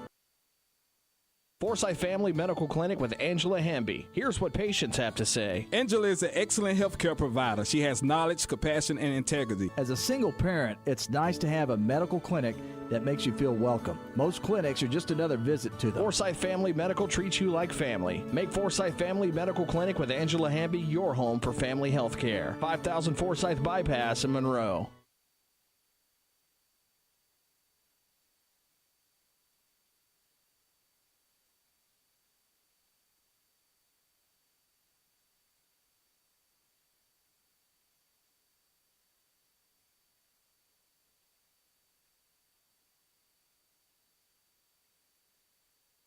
Mangham from their own 49-yard line. Casey will operate out of the shotgun. By far the best starting field position of the night for the Dragons. Casey calls for the ball. Yeah. Going to have a penalty on the play. They had a bunch of people in motion there. They got set, and then all three receivers come in tight. Flag on the play. It's going to be a gain of 2 yards on the play, but got a penalty marker. Yeah, they were set. It's going to be a false start? Yeah. It is going to be a false start. Well, maybe it is. Going to have to wait for the call. Coach Fitzhugh's going to accept the penalty, so it's going to be 5 yards against the Dragons. They'll pace this one off. Yeah, they had 3 people in motion at one time. You can say ready, and then you can go in motion and move people around, but they were set. Minute 33 seconds left to play here in the first half. Eagles lead 28-0. So like that, now they're not set. Okay, good. Casey will call for the ball. Play action off the top. Oh, no. Got a receiver wide open. Pass complete to number 10. Oh. Casey, number 9, Bolt Pierce. Tackle away by number 5, David Nelson. They saying he's out of bounds. Gain of 28 yards on the play. And the clock's going to stop. Yeah, that receiver was just unaccounted for on the outside. Good throw by Casey. Now the Mangham Dragons are in dangerous territory. They are, and they got momentum on their side, Daniel, is that field position. Uh-oh. Had to make them feel good about it. They're going to run. That's a block screen. in the back. Okay. The Dragons are going to have enough for another first down as they'll move the chains. Gain of 12 yards on the play. The Dragons in the Eagle red zone. Probably first time tonight. Yeah, they almost got in there on that screenplay that was called back, but other than that, I don't think they've been in the red zone. Clock's going to stop again with 1:09. Dragons with the ball at the Eagle, 11-yard line.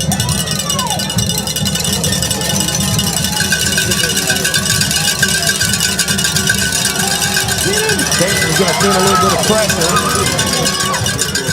And he'll run out of bounds and stop the clock. 1:03 seconds left to play. No gain. No gain on the play. It's going to bring up second down and 10 for Mangham at the Eagle, 16-yard line. Yeah, so the Mangham Dragons offense comes to life a little bit here late in the second quarter. Second down and 10. With 1:03 seconds left to play here in the half.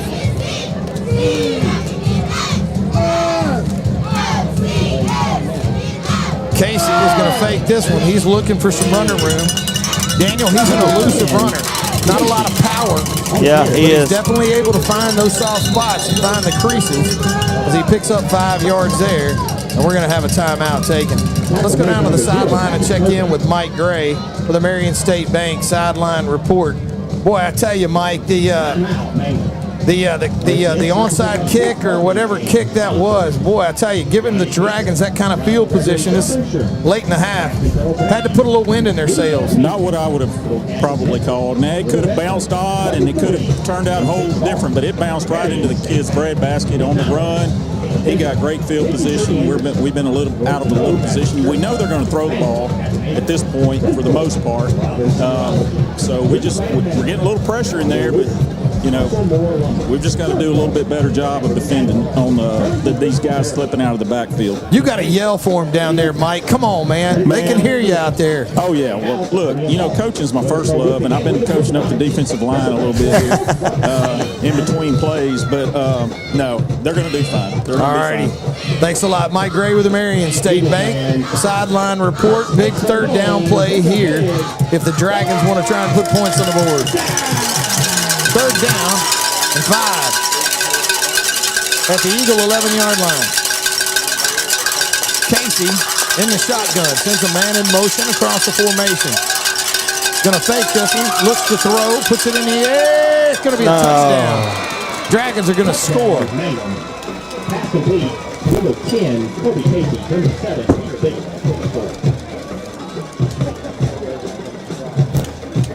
Not the kind of momentum you want to end the half with. No, I mean, you do get the ball back to start the third quarter. Really nice catch by number 7 for the Dragons. Number 7 is Peter Bigelow. Made a nice catch. He was open, though. Well thrown football that time by the freshman quarterback, Colby Casey. Field position. As it looks like the Dragons now, field position. Didn't know what you told me at the beginning of the game? The Dragons look like they're going to go for 2 here. Play. Casey's going to keep it on the ground, and looks like he'll go in pretty easily. Now the Eagles are going to be faced with 45 seconds. And in all fairness, I don't know how many timeouts the Eagles have. I think we have one. I think we have 1 timeout left. I could be wrong. Does it say on the scoreboard? It says we got 2. Okay. Hey, we can work with that. 45 seconds. Hey, and the Dragons are back in this football game now, 28-8. Make no mistake about it. The Eagles are not going to sit on this ball to close out the half. They're going to try to push the ball down the field and make something happen with limited time left. Jude Turner's going to be deep for Ouachita Christian. Now, I know the Dragons have called 2 timeouts. It says they still have to. So as far as I know, according to the scoreboard, we do have 2 timeouts.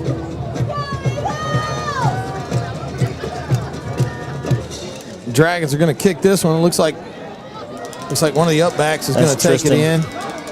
Tristan Raymond is going to run hard. Really hard run that time out of Raymond. Good job of getting the ball upfield by number 17. Of course, you know Daniel Tristan always runs the ball hard on those on the special teams. He has several opportunities. It's a gain of 16 yards on the return. 41 seconds left to play here in the half. Looks like the Eagles will have 2 timeouts. leading the game 28-8.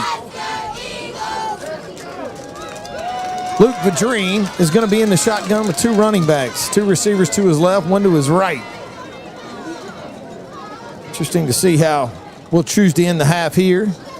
And it's going to end with a quick throw out in the flat. Nice block that time. We're going to drop the football. Oh, Leonard's going to get hit and faced up and squared. It's going to be a gain of 3 yards on the play. Not really that well executed, but gain of 4 after they spot it. It looks like the Eagles will have to take a timeout now. I think, Daniel, at this point, you're really trying to find a way to get the ball down close enough to maybe get Patrick Turpin involved. You're going to have to work your sidelines. Patrick Turpin, I should say. Gavin Polk involved. Well, Patrick Turpin as well. Yeah, he can help do that. You want to work the sidelines right here. That way you can really control the clock. And so, we'll see if the Eagles, I would say they'd like to get around the 35 or inside the 35. That means they're going to need to pick up about 25 yards to put it in within Gavin Polk's reasonable range. I mean, he can go further than that, but you really like to get him around, within 50. I want to thank everybody for joining us for another Campbell and House Attorney at Law timeout. Campbell and House Attorneys at Law don't get played. Call Wade. 318-855-0285. Again, that's 318-855-0285. Timeout sponsors, Campbell and House Attorneys at Law. Cheerleaders down there with a little interesting deal. Looks like she'll shake it off. Eagles are going to go to work. 2 receivers left, 2 right. Luke Vadrine in the shotgun. Macon Leonard joins him in the gun. 2nd down and 7. Ball at the Eagle 41-yard line. 32 seconds left to play in the half. We're going to have a fumble. Oh, my goodness. Dragons are going to get all over that. That's 2 mistakes in a row. In a row. Dragons are going to have an opportunity to put points on the board.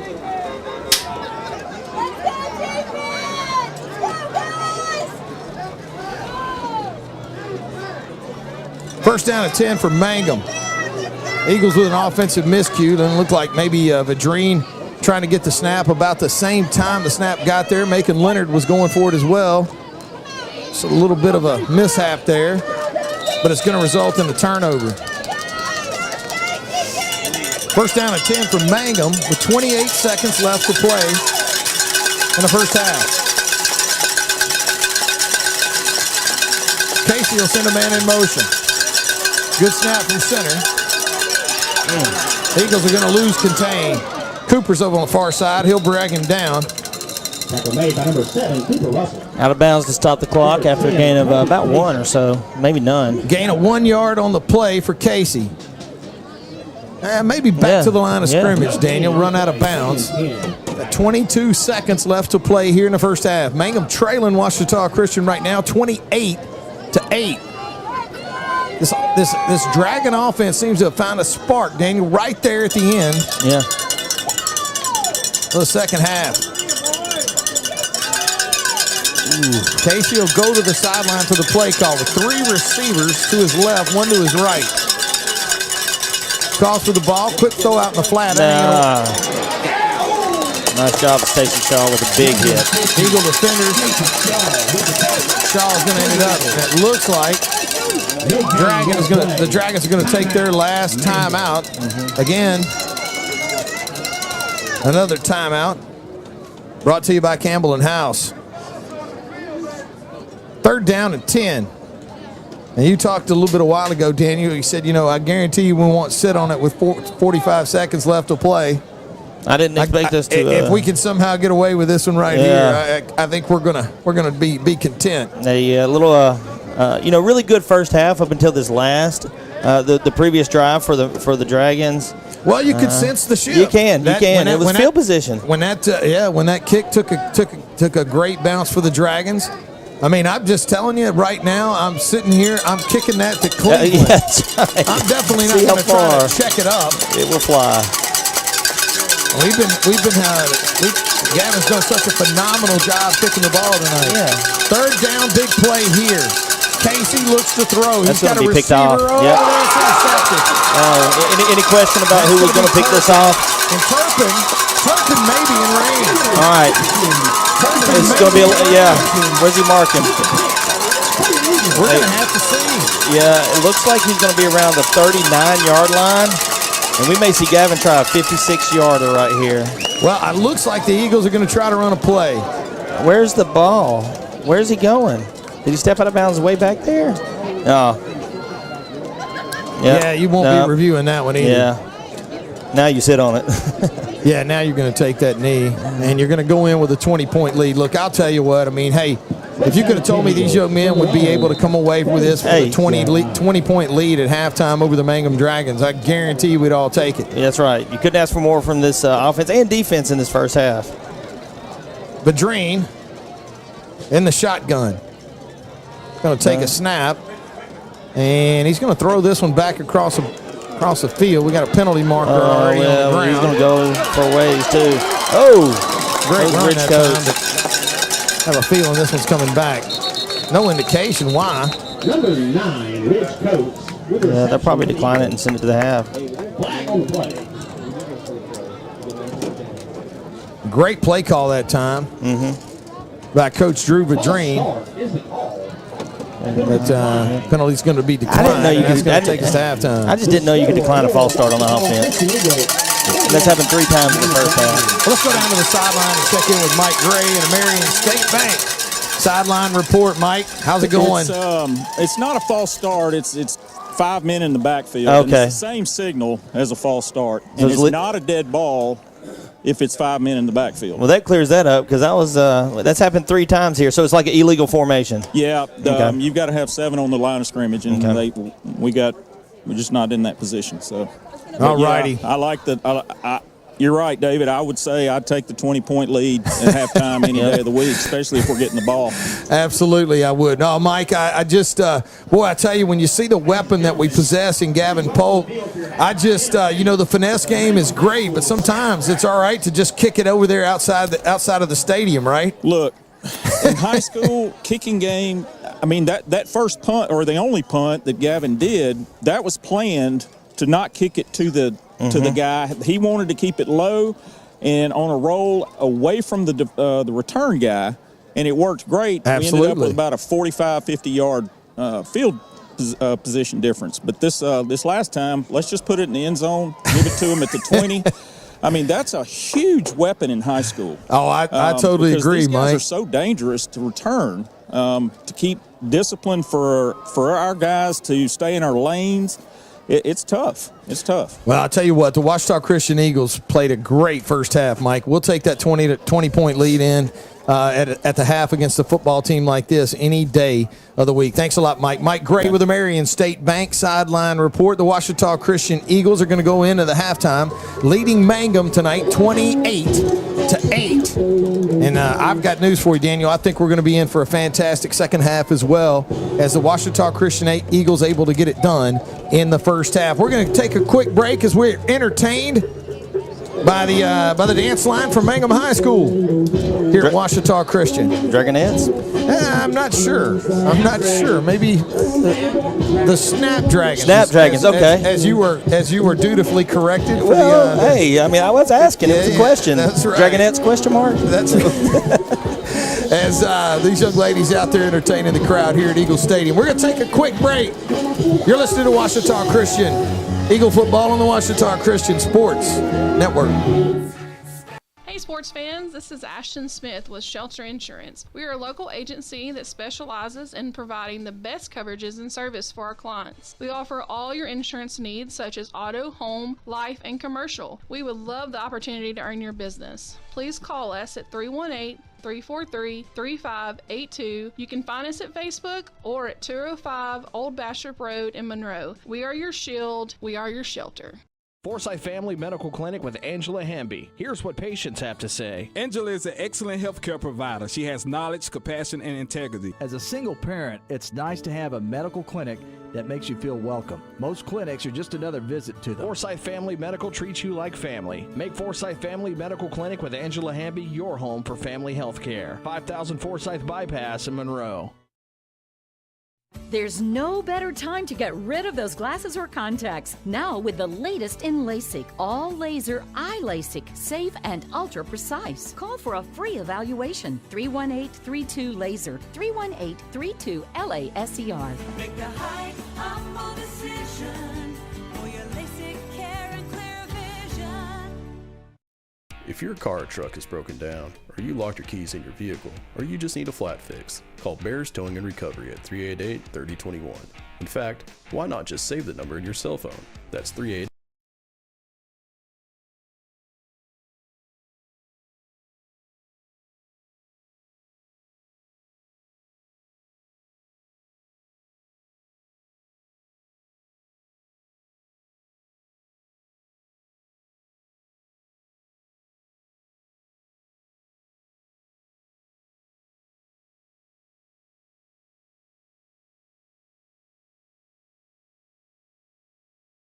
To 0 road victory over Central Catholic in the quarterfinals, a 38-12 semifinal victory over St. Mary's, and a dominating 52-6 win over Southern Lab in the state championship game held in the Mercedes-Benz Superdome.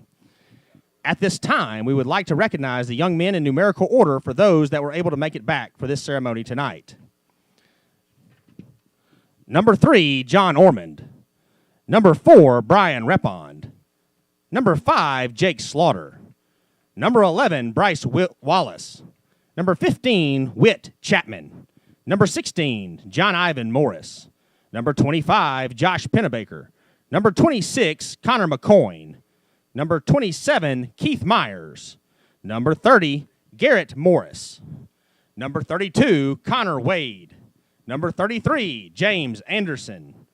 Number 40, Gunnar Ruddle. Number 41, John Michael Waldrop. Number 45, Cade Spikes. Number 56, Che Manning. Number 67, Evan Downs. Number 71, Jackson Head. Number 75, Dalton Gray. And number 78, Micah Dye. Also joining us, Coach Joey Smith.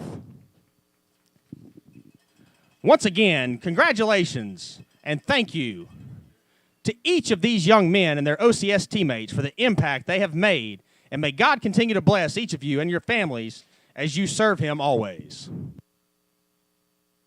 The 2014 State Championship football team.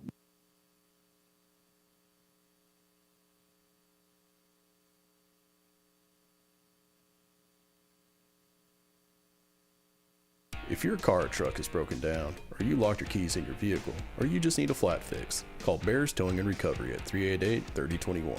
In fact, why not just save the number in your cell phone? That's 388-3021. Bears Towing is on call 24 hours a day and 7 days a week. They understand that an emergency doesn't happen at convenient times. Bears Towing, 388-3021. Bears Towing is a proud sponsor of OCS football. Hi, I'm Dustin Balance with Ludwig Marine. We have 2 locations to serve you, one on Darbone Lake in Farmerville and one right here on 165 North in Monroe. Come by and check us out. We have the best brands on the market: Phoenix Bass boats, Weldcraft aluminum boats, and your Gator Tail duck boat needs. Give us a call today at 318-545-5595 or check us out on the web at www.ludwig-marine.com. Mitch Ludwig and the Ludwig Marine crew would like to say, go Eagles. Here's the deal. When you combine State Farm Home and Auto Insurance, you save an average of $889. State Farm agent Ron Bush is ready to help you combine home and auto and save with 2 locations to serve you in Bastrop and Sterlington. Call 318-388-4663 today. Like a good neighbor, State Farm is there. Average annual per household savings based on a 2019 national survey by State Farm of new policyholders who reported savings by switching to State Farm. Dreher Contracting has been walked on and driven on all over town for 5 decades. Dreher Contracting has been serving our community for over 50 years. That's a lot of asphalt. Surface treatments, hot mix, parking lots, driveways, asphalt maintenance, dozer work, and crushed stone. You can walk and drive on us with confidence. Call 281-2242. Dreher Contracting in Bastrop. Start smiling today with Neela Dental. Whether you need general dentistry, dental implants, or a cosmetic touch-up, Neela Dental is here to give you the confidence to smile strong and healthy. They offer state-of-the-art treatments with everything performed in-house in 2 convenient locations, Tower Drive in Monroe and Highway 2 in Farmerville. Feeling nervous about your visit? No worries. Neela Dental offers sedation options tailored just for you. So why wait? Start smiling today and visit neeladental.com. Neela Dental would like to wish OCS the best this season. Go Eagles!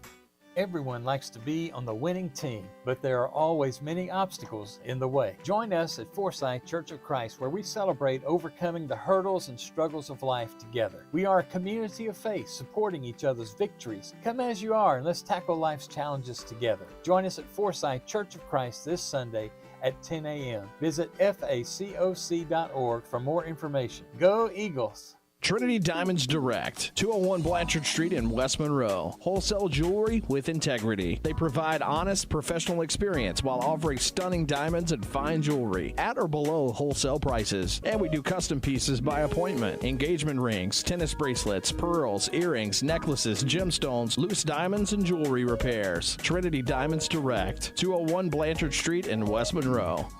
Are you tired of pushing through the pain? Do you struggle day in and day out with simple tasks? Are you ready for change? If so, call Louisiana Pain Care. At Louisiana Pain Care, our doctors are board certified and fellowship trained to target the source of your pain and help you manage it. Visit lapaincare.com for more information and to schedule your appointment. Louisiana Pain Care, your spine care experts.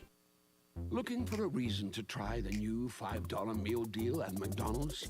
Here's 1, 2, 3, 4, and the price makes 5. So much. That's everything you get with the new $5 meal deal at McDonald's. Ba-da-ba-ba-ba.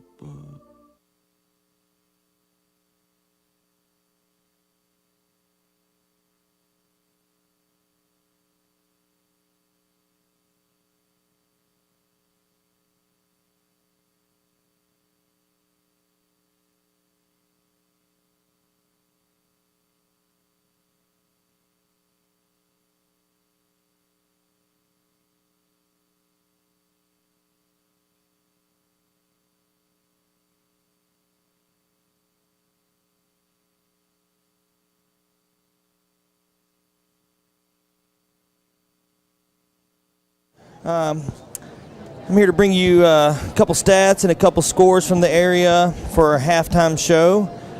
Halftime show sponsor, longtime sponsor, Sterlington Physical Therapy, located at 8649 Highway 165 North. Call Craig at 235-9326 to set up your appointment. Also want to thank Shelter Insurance agent Ashton Smith for bringing us our in-game scoreboard update sponsor. The Eagles lead at halftime over the Mangham Dragons, 28-8. Call Ashton Smith with Shelter Insurance at 343-3582. So I want to thank Ashton. I want to thank Craig over at Sterlington Physical Therapy. Great sponsors, great partners of the program here at Ouachita Christian. A really good half for the Eagle offense. Kind of sputtered there with the last possession of the half. Luke Vadrine really sharp tonight. 7 of 8 passing for 123 yards. 1 touchdown. Patrick Turpin, the leading receiver, with 4 catches for 77 yards and 1 touchdown. And Patrick Turpin has just done so much more than play receiver tonight. Started the game off with a great punt return. Had a huge hit on defense. Great coverage on a kickoff return. He's just really been all over the field tonight. His best game of the year, and that's a good thing. I mean, he's a guy that's versatile, talented, and experienced, and so it's been good to see him, really take charge tonight. Macon Leonard has 12 carries for 82 yards, and I think he has he's got 2 touchdowns, 12 carries, 82 yards, and 2 touchdowns. Jude Turner also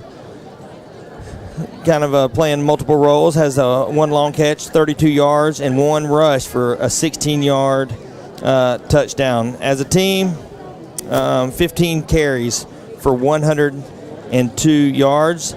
The Dragons have 16 carries for 45 yards, so the Eagles doing a great job on the ground. We mentioned before the game that the Mangham Dragons are running offense. The Eagles averaging 9.8 yards a carry compared to the Dragons' 2.8 yards per carry. The Mangham quarterback, number 10, Colby Casey, is 8 of 16 with 1 interception and 1 touchdown. Really kind of struggled to get going, but on their last possession, made a great throw to cap off. Good field position, had a couple good throws. The Dragons have had several big plays tonight. Total yards for the Eagles, 225 yards on 23 plays, 9.6 yards per play. The Dragons, 121 yards on 33 plays, 4 yards per play. Both teams have a turnover. Macon Leonard with a fumble towards the end of the half. And Patrick Turpin, I mentioned what he did on special teams, on defense, on offense. He's made some tackles, but he also has the lone turnover, an interception for the Eagles. One of the big things that we see that really jump off the page when it comes to this halftime statistics is third down conversion.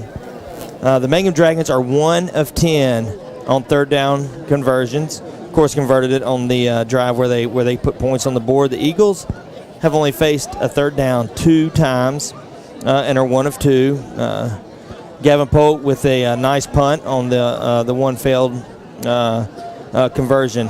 As for scores in the area, within our district, Madison is at Delhi Charter tonight. Delhi Charter leads that game 13-8. Last night, Faraday played at Oak Grove and took a loss, 48-6. The other game is Rayville and Madison, and no, not Rayville, Madison. Rayville and Beekman, and I didn't see a score reported for that. In our division, Opelousas Catholic is down at Vermilion Catholic, who is number 1 in the power points. They're down 21-14 at half, so a close game. Opelousas Catholic usually has a really tough team, but this year kind of seemed down a little bit. Vermilion Catholic leads them by a touchdown at half. Also a top 10 game in Division 4 Select. Southern Lab beat Kentwood last night 13-8. And since we're talking about power points, always want to keep up with our opponents. Caldwell and Buckeye are tied. I think it's halftime or close to halftime. 13-13. Caldwell looking for their first win on the season. And so, hey, we're cheering for Caldwell tonight as they travel to Buckeye, and they're tied at half. Local game: Sterlington leads Bastrop 12-6. Ouachita Parish is down 6 to Neville at Neville, 20-14 at half. So that's it for our halftime scoreboard update. So I want to thank again Shelter Insurance agent Ashton Smith. Give her a call, Shelter Insurance. Call Ashton at 343-3582. Also want to thank Sterlington Physical Therapy, Craig over there, for being our halftime show sponsor. He's located again at 8649 Highway 165 North.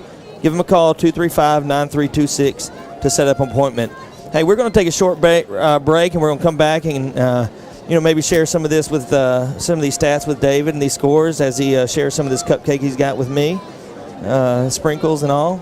And anyway, we're going to take a short break. You're listening to Ouachita Christian Eagle Football on the OCS Sports Network.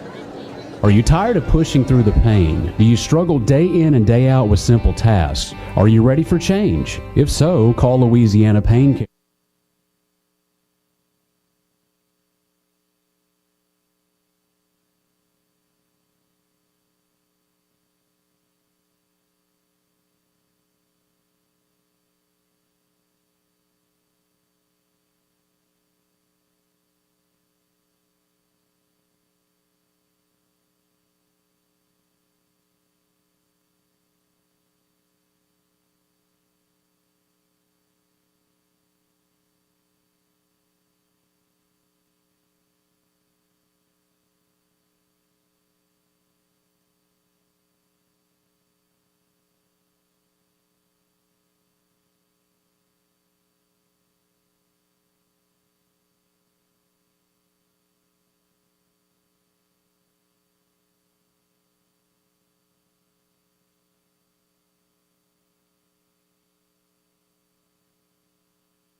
Stephen Fitzhugh Field, campus of Ouachita Christian School, the Ouachita Christian Eagles, hosting the Mangham Dragons.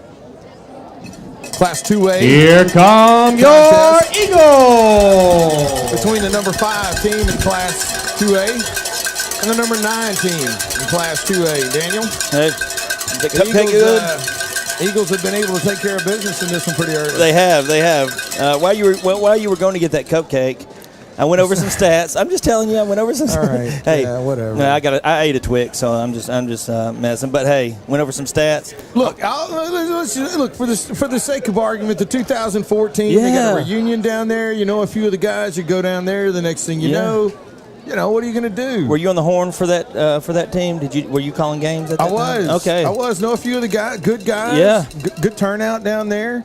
I will say, Whit Chapman had a chance to. I had a chance to visit with Whit. Of course, you know, you and I go to church with Whit and his family, and Whit's first time. Whit was. I tell you, Whit was an excellent kicker out here at Ouachita Christian School. A really, really good kicker, and it's his first time to have a chance to watch Gavin kick.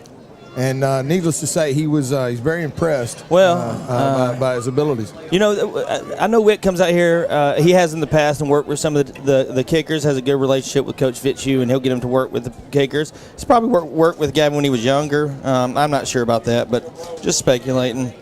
Hey, I do want to mention a couple things in the stats that I think you'll find interesting. Let's go. I went over some of them, but here's the two big ones. OCS is averaging 9.8 yards a rush compared to 2.8 for the Dragons. And the other one is third down conversions. The Eagles are 1 of 2 on third down conversions. The Dragons are 1 of 10. 1 for 10 on third down conversions. And they got their third down conversions on the only time they scored tonight. So, you know, several things we talked about before the game. I mean, Luke Bedreen had a sharp half, 7 of 8 for 123 yards. Patrick Turpin had 4 catches for 77 yards and a touchdown. He had the punt return that set up on the first drive of the game. He had the huge hit on the far sideline. He had an interception, and then he covered down here on this deep kick and put him inside the 10. So he has just made big plays at every turn. So great half for the Eagles. Sputtered a little bit there towards the end. But, hey, looking to bounce back as we receive the ball right here. Well, the Eagles are definitely going to receive the football. They're definitely going to have a chance to get us started here in the second half. The Eagle offense has been very efficient tonight. Thrown the ball well, run the ball well.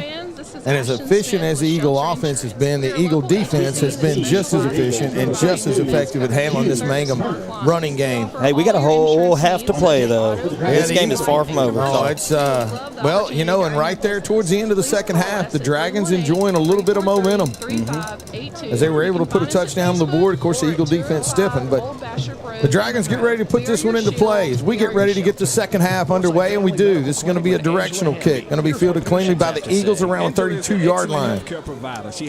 On the return for the Eagles that time is Ridge Coates. Coates is going to be run out of bounds on the far side of the field, and it's going to bring up first down and 10 for the Eagles for their first drive here in the second half. The Eagles enjoying a 28-8 lead, gain of 9 yards on the return. So the Eagles are going to set up shop with good field position on a short field to start this drive with the ball at their own 40-yard line. Yeah, looking to get things going here to start off this half. Pretty good field position for the Eagles, right at their own 40-yard line. Luke Bedreen in the shotgun. Macon Leonard will join him in the gun. If your car 2 receivers. You locked your keys to Luke's right. Or you just need a flat. Eagles traveling from left to right on your radio dial. Good snap. Goes right up the middle. That's actually Jude Turner. Yep. Oh, my goodness. Turner spins and moves. Moves the pile. He goes out across midfield. A gain of 12 yards on the play. And Jude Turner gets it going quick. Yeah, no doubt about it. Jude with only 1 carry and 1 catch in the first half gets things started off for the Eagles here in the second half. Beautiful catch of football that Jude had. Hands catch. Come by and check us out. We have the best brand. And outstanding run right there to pick up the first down. Triple spin run is what we'll call that one. First down and 10 for the Eagles. Community Pharmacy first down. Ball in Dragon territory already at the Dragon 48. Luke Bedreen in the shotgun. 2 receivers left, 1 right. Turner joins him in the backfield. Good snap from center.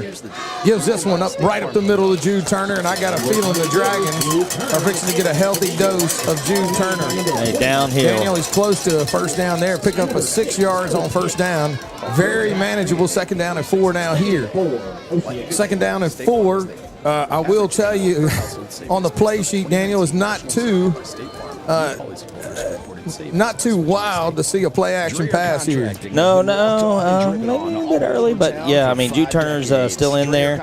You can keep going downhill with him. We saw it last week where it's just 5 or 6 yards a pop if you just hand it to him. So they're going to give a little padding over here to Bouillon. Badrine gives this one again to Jude. Jude, this time a tough run. It's going to be a little short. Pretty good defense being played by the Dragons there. He's going to pick up a yard on the play. It's going to bring up now 3rd down and 2. Well, actually, Donnie's going to add it up, and it's 3. 3rd down and 3 for the Eagles. Big 3rd down play here, Daniel, on this drive. Yeah, Bouillon without a catch tonight. I expect to see him get involved in this offense here in the second half. 3rd down and 3. Ball at the Dragon 41-yard line. Clock running with 9:56 left to play here in the 3rd quarter. Eagles lead 28-8. Badrine in the shotgun. Good snap from center. He's going to call his own number. He's got some running room. Tough run that time. They're going to mark him just shy. Tough spot right there. Eagles will go. That was a really tough spot. Yeah, Eagles will go, though, right here. It's going to be 4th and less than a yard. Love to see the heavy package. Yep. Yeah, Cooper Russell will check in. Wholesale jewelry with integrity. So they'll go 2 tight ends with Rich Coates and Cooper Russell in the game. Stunning diamonds and fine jewelry at or below wholesale prices. And we do custom pieces. Play clock down to 16. Engagement rings, tennis bracelets, pearls, earrings. Eagles set up for a huge 4th down on their opening possession here in the second half. Badrine in the gun, 2 running backs with him in the shotgun.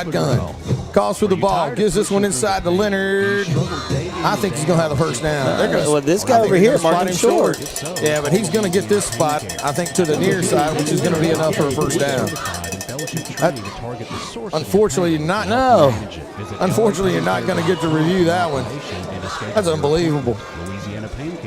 We'll go down to the sideline and check in with Mike Gray. Yeah, he's going to blow a gasket. Mike, I got to think we had the spot on that one, but look, they've been moving this ball. Spots have not been consistent all night, and I just don't understand it. That's a big 4th down play there. The Eagles are going to come up short. First down and 10 for Mangham. They take over on downs. Replays in high school football. 1st and 10 for Mangham, as the Dragons go to work on the ground, and the Eagles will have none of it. Well, that's a physical run, but a physical defensive play that time by the Eagles. Defensive front, no gain on the play, 2nd down and 10. Yeah, good job by the Eagle front 7 right there to stop the running back there at the line of scrimmage. All fairness too, Daniel, if you pick up 3 there instead of make it close, you can take it out of their hands. Oh, incomplete. So it is going to be incomplete. Looking out in the flat that time for Rayon Bell. Goes in and out of his hands. So now the Dragons facing a big 3rd down. Goes back to that stat you mentioned to me earlier as well, Daniel. Dragons have not been effective on 3rd down. No, just watch number 9 right here, the tight end. He caught that long pass earlier. Watch him slip out. Got to hold on to him. You'll see. So he's going to be kind of the B-back position right here. You got to stay with him. 3rd down and 9 for 3rd and 10 for Mangham. They look to the sideline for the play call. The Eagles adjust on defense. Casey goes to the wristband, calls for the ball. He's going to look to throw. No pressure. The Eagles dropping in coverage. Oh. And what a great defensive play. Yep. No gain on the play. Maybe a loss. May have gotten back to the line of scrimmage. 4th down and 10 for Mangham. They're going to have to punt the football. Yeah, Eagle defense comes up big. Great coverage right there. Nowhere to go with the ball. Had to try to run for it, and nowhere to go with that option either. So the Eagles, after they have a turnover on downs, will get the ball back. Dragons are going to have to punt this football. Daniel, the Eagles have come close a couple of times tonight. We tipped one last time. As the Dragons set up to punt. Low snap, and that could be a problem. Oh, my goodness. And he gets That's it off. returnable, though. Turpin's going to catch it at the 30, makes one man miss across the 35, makes another man get miss upfield. back Go, at the go, 35, gets a block, Now he's across the 35, the 40, the 45, Oh, the 50, the 40. Still on his He's feet, gone. 20, 10, 5. Touchdown, Washington Christian. Patrick Turpin. Remember the name. Turpin is going to return the punt 70 yards for a Washita Christian touchdown. That touchdown and all Eagle touchdowns brought to you by the fine folks at Trinity Diamonds Direct. And now, we got a penalty marker on the play. It has to be after. It has to be after. I don't even. Is it after the play? And the officials are going to get together around the 10-yard line. Didn't see the marker. Of course, Mike Gray's down there on the sideline. Let's go down to Mike Gray and Marion State Bank sideline report. What are they talking about, Well, Mike? the only thing I can think of is a sideline warning right here, but Where is he going with the ball? So, okay. Oh.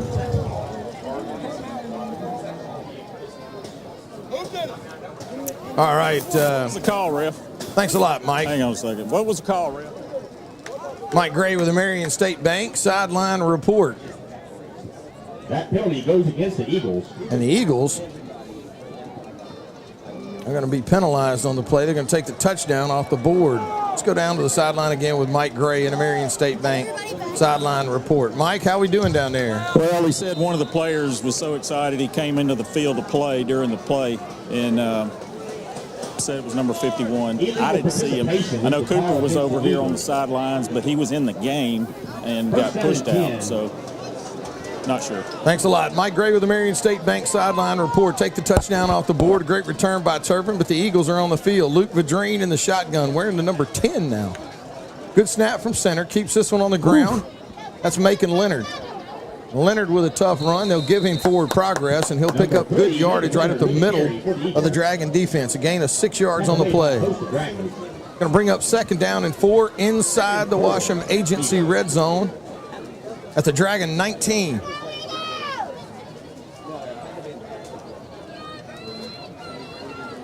Eagles are going to figure this one out. 2 receivers left, 2 right. 4 receivers set. One of them is Jude Turner.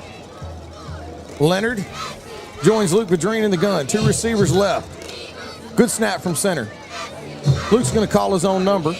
Going to reverse field. Now he cuts it back up the field. And a nice gain that time by Vadrine. Patient run, Daniel, as he had to work his way through. And it's going to be enough for a community pharmacy first down. Needed 4, picked up 6. And that's a first down, Washita Christian. Yeah, nice tough run by Luke. Takes a pretty good hit there at the end of that run. Able to move the chains, get down inside the red zone. Going to have to do a little upholstery work on the number 19 tonight. Yeah. Vadrine in the shotgun. First down and 10 for the Eagles inside the Washam Agency red zone. Luke looks to throw. He had a man open, and he throws that one incomplete. Probably very, very wise choice that time, as Jude Turner had drawn a couple of defenders. And it's going to bring up 2nd down and 10 for the Eagles. Yeah, screen, attempt at a screen right there, sniffed out by the Dragons. He had blockers downfield, but there wasn't anybody blocked because they were all over the screen. What you like to see is a heads-up play that time, though, Daniel. Not trying to force it in there. Wasn't there. We'll live to fight another day, especially on first down. 2nd down and 10 for the Eagles inside the Washam Agency red zone at the Dragon 14-yard line. Vadrine sends Turner in motion. He's going to call his own number. Rolls. Looks to throw. Got a man wide open. Going to be close. And it is going to be complete on the far side of the field to number 14, Luke Edwards. Luke with a couple of nice catches right there on the sideline tonight. A gain of 11 yards and more than enough for a community pharmacy first down. Pretty nifty footwork right there by Luke. Stay in bounds, know where the first down marker is. Now the Eagles set up with 1st and goal here. That's kind of become his forte, that little comeback route on the sideline. Well, I'll tell you another forte. The Eagles scoring touchdowns from 3 yards out. Yep. They find themselves with 1st and goal at the 3. And empty right now. A couple of touchdown runs from 3 yards out on the books already tonight. Vadrine in the gun at the 3. Man in motion across the formation is Leonard. Luke fakes it inside. Touchdown, Washita Christian. Luke Vadrine will take it in from 3 yards out and add another touchdown to the board. Eagles doing exactly how you draw it up that time. Except for the penalty that brought the punt return touchdown back. Yeah. But after that, yes. Yes, yeah. Well, I mean, hey, but when you get stuck in that situation, you either stay upset about the call or you figure out a way to get it in the end zone. You get your offense rolling. And that's what the Eagles did. Snaps down, the kick is up and good. And Gavin adds to the Eagle lead now 35-8. Yeah, good start to the half for the Eagles. Got the ball stalled out, turnover on downs, then force a 3 and out on the Dragons. Big punt return, cap it off with a touchdown, 3-yard run by Luke Madreen.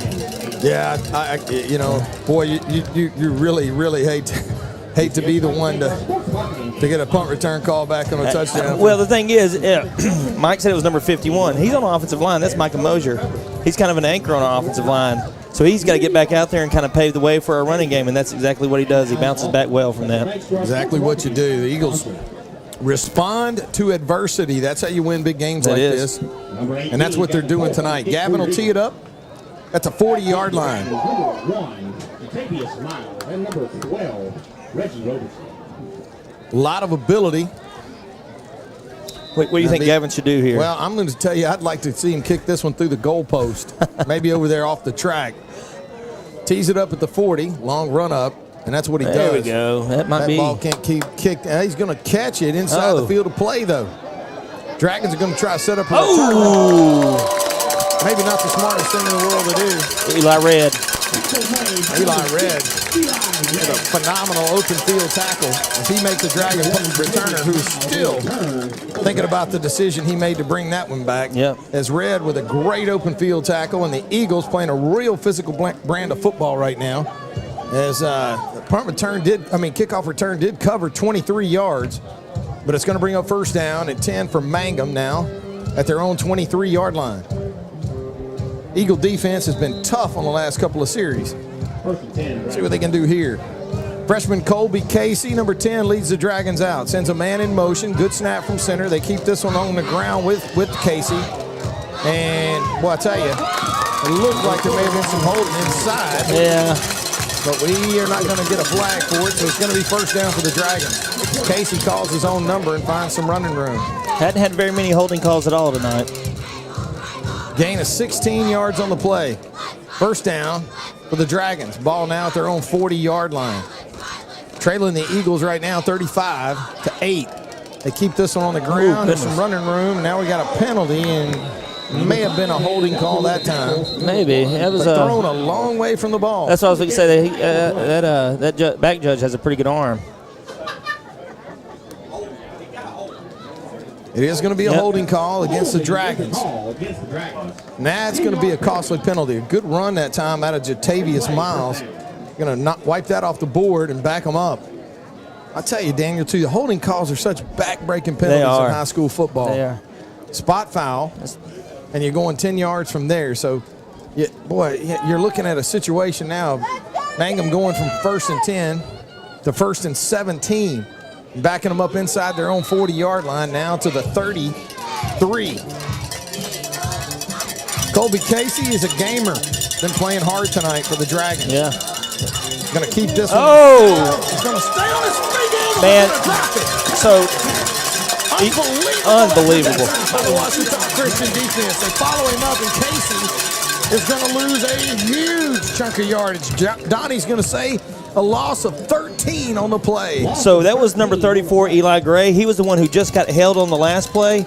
He and that same defender were tied up on the play before, and I think he could have gotten a holding call. But Eli Gray has played great tonight getting in the backfield. These guys are playing fantastic up front. All right, you got to guess at how long it is here, 2nd and 1. Oh, man. You got to see 10, 20, 30. Second down and 30 for the Dragons. Casey looks to throw. Throws this one out the flat. It goes up in the air, and it's going to be incomplete. Dangerous. Looking for Jatavius Miles. And this is going to be a heck of a third down play. 3rd down and 30 for the Mangham Dragons. 4 minutes and 42 seconds left to play here in the third quarter, as the Dragons are going to have to draw something up here mighty big. We've got Cody Ballman down here on the PA. We might, hey, Cody, get on that PA and yell screen. Watch the screen right here. The Dragons had a lot of success with the screen play tonight. This Eagle defense is going to be spread out. 3rd down and 30 for Mangham at their own 20-yard line. Casey in the shotgun, calls for the ball. He's going to look to throw. He's got pressure immediately. He's going to elude that pressure. Oh, nice hit. He's going to get all around. Great open field tackle that time again for the Eagles. Yeah, bridge coach.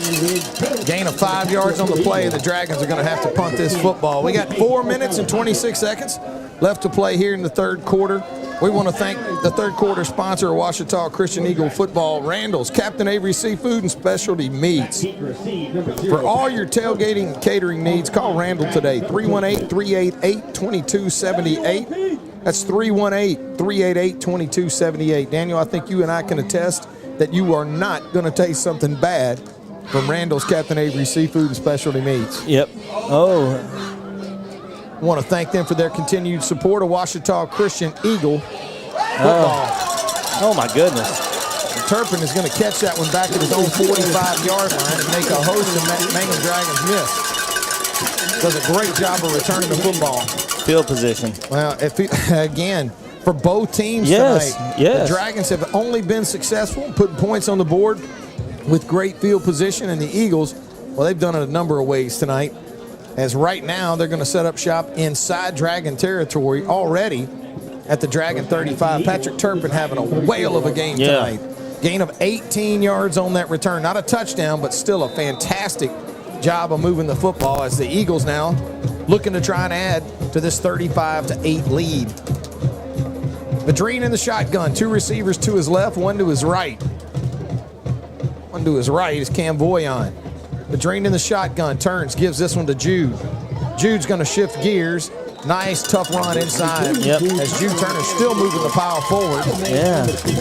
Nice gain on the play. It's going to be close to a first down. Let's see, 2nd and 1. So going to be a 9-yard gain on the play for Turner. Great way to start off first down with a gain of 9. Yeah, that's right. His brother, John Turner, playing the left guard position, pulls around. Hey, just follow your brother right down there and pick up some John Turner yards. does a phenomenal job up front of blocking at the point of attack.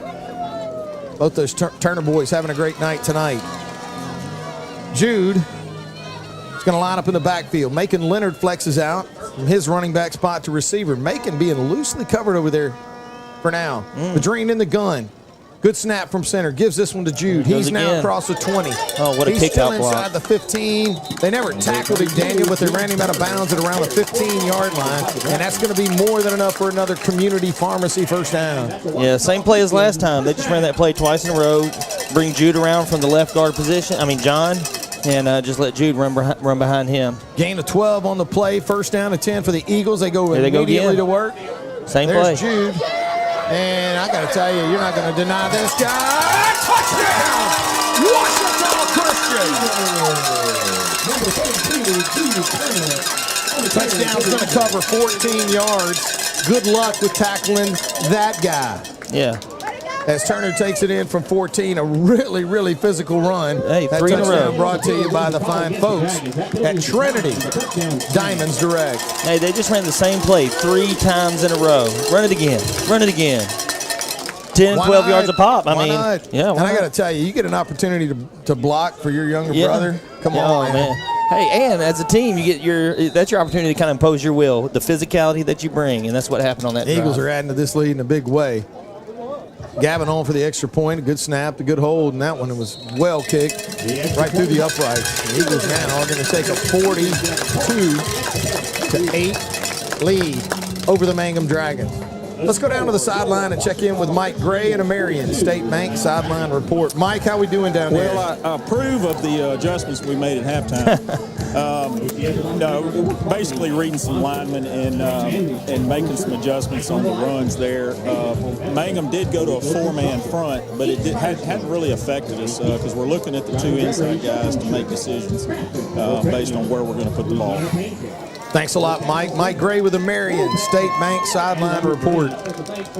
Gavin Polk will tee this one up at the 40-yard line. The Dragons are going to send a couple of guys deep around the 10-yard line. Elected last time to return one. Probably would have gone in the end zone, Daniel, but they didn't let it go there. They caught it just shy. Gavin will tee it up at the 40. Take a long run up to it, whatever he does. Good approach. And you can he hear, ain't hear that returning one. that. Oh, yeah, he is. Well, both feet went into the end zone, but again, Mike let us know that that's going to be a problem. He's inside the 20. Cannot go sideways. Yep. Got to return that ball. Made by number 34, Eli Gray. First down and 10 for the Dragons. Inside their own 20-yard line, a gain of 18 on the return. And I'm going to tell you, it was all 18 because that looked like that was dangerously close to drifting into the end zone, but he brings it out. Mike's let us know pretty early on in the season, as long as the ball doesn't break the plane, he can get it out. The first down and 18 for the Dragons, or first down and 10 for the Dragons at their own 18. They trail in this game right now, 42-8 with 2:39 left to play in the third quarter. Dragons keep this one on the ground. A nice patient run that time by the tailback. This is Jatavius Miles. Miles will pick up 6 yards. Going to set up second down and 4. Number 7, Cooper. Again, want to thank Randall's Captain Avery Seafood and Specialty Meats. Third quarter sponsor. Tailgating, catering needs.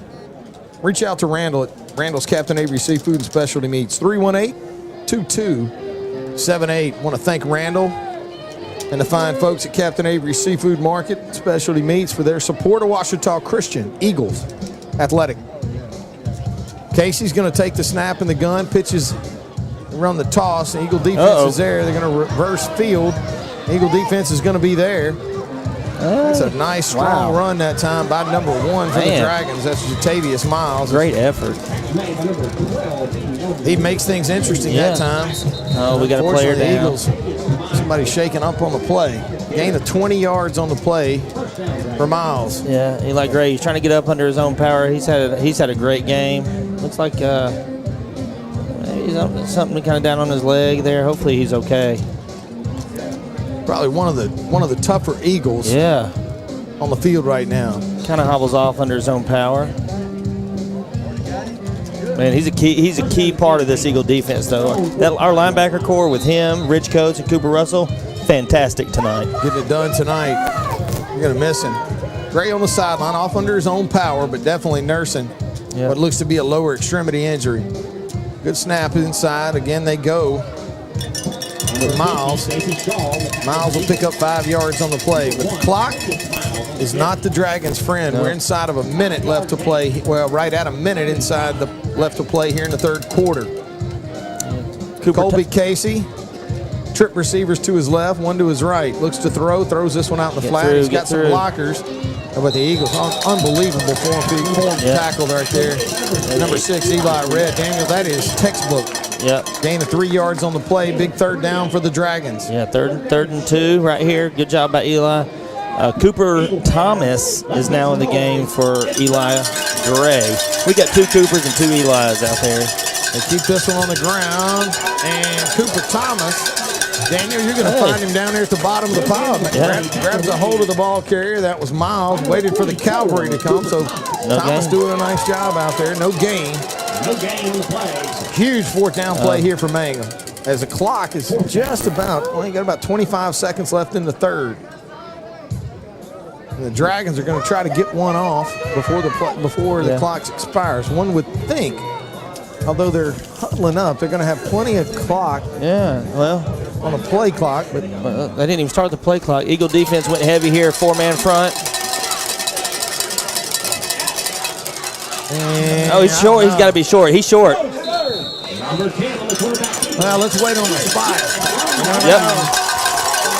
going to be a loss of 1 yard on the play, and the Eagles are going to take over on downs. Daniel, that is, as they call it, a backbreaker. That is. Now, wait a second. We got the officials holding the ball. That is going to be the end of the third quarter of play as we get ready to start the fourth. We're going to take a quick timeout here at Eagle Stadium. You're listening to Ouachita Christian Eagle Football on the Ouachita Christian Eagle Sports Network.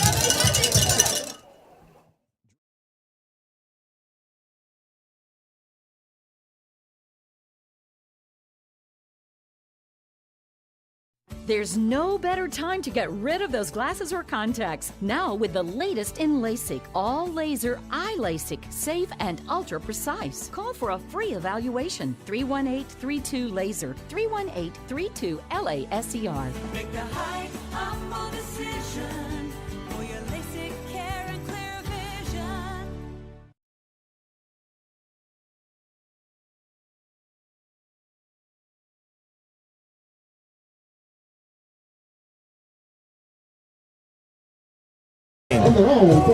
First down and 10 for Ouachita Christian. They hold the Dragons on 4th and down, take over on downs, but Dream is going to go to work with 2 receivers to his left and 1 to his right. 1 running back with him in the backfield. Going to turn, hands this one to Turner. Ooh, Turner's going to get hit in the hole. One of the Mangham defensive linemen played off his block. Daniel able to square Jude up. Gain of 1 yard on the play. Yeah, good job by Jude holding on to the ball there because at number 92, he big fella right there and trying to pull the ball out. Picked up 1. Second down. Big number 2 is a defensive end. Cam Allen. No, 92. That is who I'm talking about. Yeah. Number 92, Cam Allen. Not very often you see somebody be able to square up with Jude. Yeah. Second down and 9. Eagles traveling from right to left on your radio dial. Send Leonard in motion. Woo! A lot of pursuit quick. But I tell you what, Eagles can run the screen as well. Great play call. As the Dragons come with an all-out blitz, Luke the Dream was ready for it. He was. He sets the screen play. It's going to be a huge gain for this Eagle offense. Gain of 18 yards on the play. Into Mangham Dragon territory. 1st and 10 at the Dragon 35. Looked like number 9, Rich Coates on the reception. Daniel doing another nice catch. A little tight end screen. To get it down the field. You love a tight end screen. I love the tight end screen. Let's see. Set of second. Well, I'm looking at 2 receivers left, 1 right. Jude in the backfield. They give this one to Jude, and I tell you what, that Mangham defensive line has been tough right inside. Minimal gain that time by Jude. Daniel, call it 3 yards. Yeah. Anytime you hold Jude Turner to 3 yards, you've done something. Well, Jude and making both averaging close to 10 yards a carry on the season. But hey, Eagles are up there with that average tonight too. So looks like we're going to have an official timeout on the field. Helmet came off. Well, to the sideline. Go over there and see, but in any case, we are going to have a timeout. And all our timeouts are brought to you by the fine folks at Campbell and House Attorneys at Law. Don't get played. Call Wade. Call Wade. 855-0285. That's 318-0285. And again, want to thank the fine folks at Campbell and House Attorneys at Law for sponsoring all the timeouts. Yeah, we got broadcast. There's about 10 minutes. And, let's go down to the sideline, check in with Mike Gray and Marion State Bank. Something happened on the Mangham sidelines over there. They immediately called for the ambulance to bring a stretcher over, so I'm not sure if he's got a dislocation or something. Number 92, it looks like they're working on over there. They called for our guys and then the ambulance.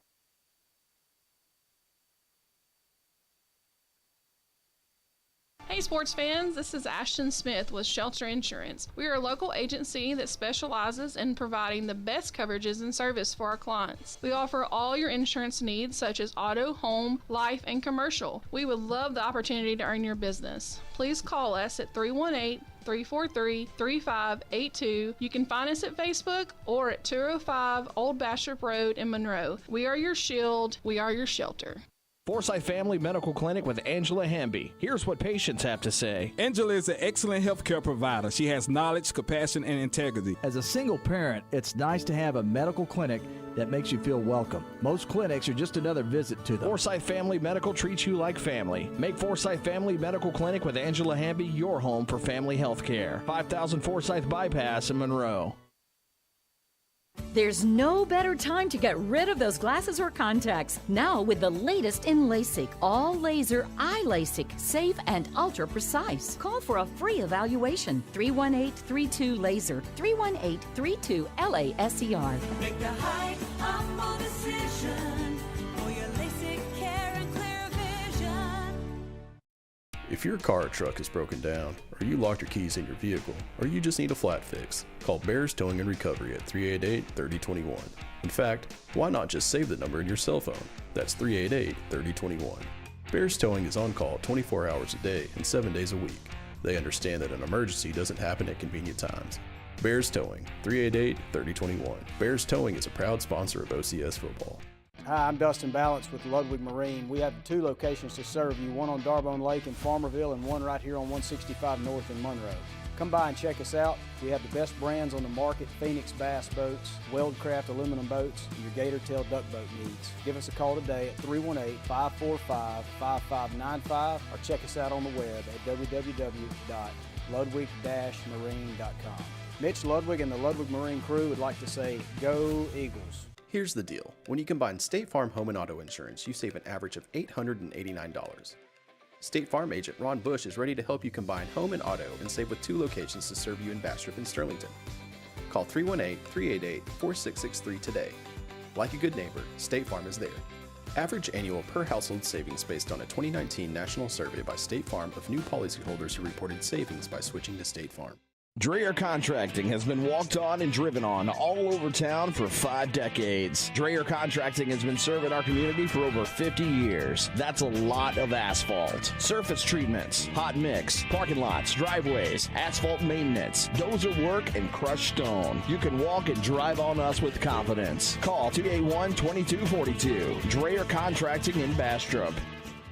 Start smiling today with Neela Dental. Whether you need general dentistry, dental implants, or a cosmetic touch-up, Neela Dental is here to give you the confidence to smile strong and healthy. They offer state-of-the-art treatments with everything performed in-house in 2 convenient locations, Tower Drive in Monroe and Highway 2 in Farmerville. Feeling nervous about your visit? No worries. Neela Dental offers sedation options tailored just for you. So why wait? Start smiling today and visit neeladental.com. Neela Dental would like to wish OCS the best this season. Go Eagles! Everyone likes to be on the winning team, but there are always many obstacles in the way. Join us at Forsyth Church of Christ, where we celebrate overcoming the hurdles and struggles of life together. We are a community of faith, supporting each other's victories. Come as you are, and let's tackle life's challenges together. Join us at Forsyth Church of Christ this Sunday at 10 a.m. Visit facoc.org for more information. Go Eagles! Trinity Diamonds Direct, 201 Blanchard Street in West Monroe. Wholesale jewelry with integrity. They provide honest, professional experience while offering stunning diamonds and fine jewelry at or below wholesale prices. And we do custom pieces by appointment. Engagement rings, tennis bracelets, pearls, earrings, necklaces, gemstones, loose diamonds, and jewelry repairs. Trinity Diamonds Direct, 201 Blanchard Street in West Monroe. Are you tired of pushing through the pain? Do you struggle day in and day out with simple tasks? Are you ready for change? If so, call Louisiana Pain Care. At Louisiana Pain Care, our doctors are board certified and fellowship trained to target the source of your pain and help you manage it. Visit lapaincare.com for more information and to schedule your appointment. Louisiana Pain Care, your spine care experts. Looking for a reason to try the new $5 meal deal at McDonald's? Here's 1, 2, 3, 4, and the price makes 5. So much. That's everything you get with the new $5 meal deal at McDonald's. Ba-da-ba-ba-ba.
Booth, brought to you by Agent Chris Thomas.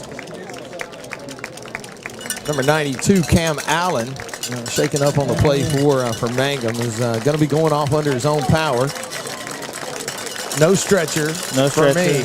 me. Yep. Looks like, Daniel, we talked about it being an upper body injury, and it appears his arm is somewhat bandaged up, so he'll be going to receive some medical treatment. And getting great medical attention here at Ouachita Christian First Responders, as well as looked like Dr. Saul Graves was down there as well. So the young man's played a good football game tonight, and we're going to get back to playing football here at Eagles Stadium. 42-8, the Eagles lead this game with 10 minutes and 14 seconds left to play in the fourth quarter. The Eagles with the football. Luke Vadrine with a nice gain on the play. It's going to bring up 2nd down and 6.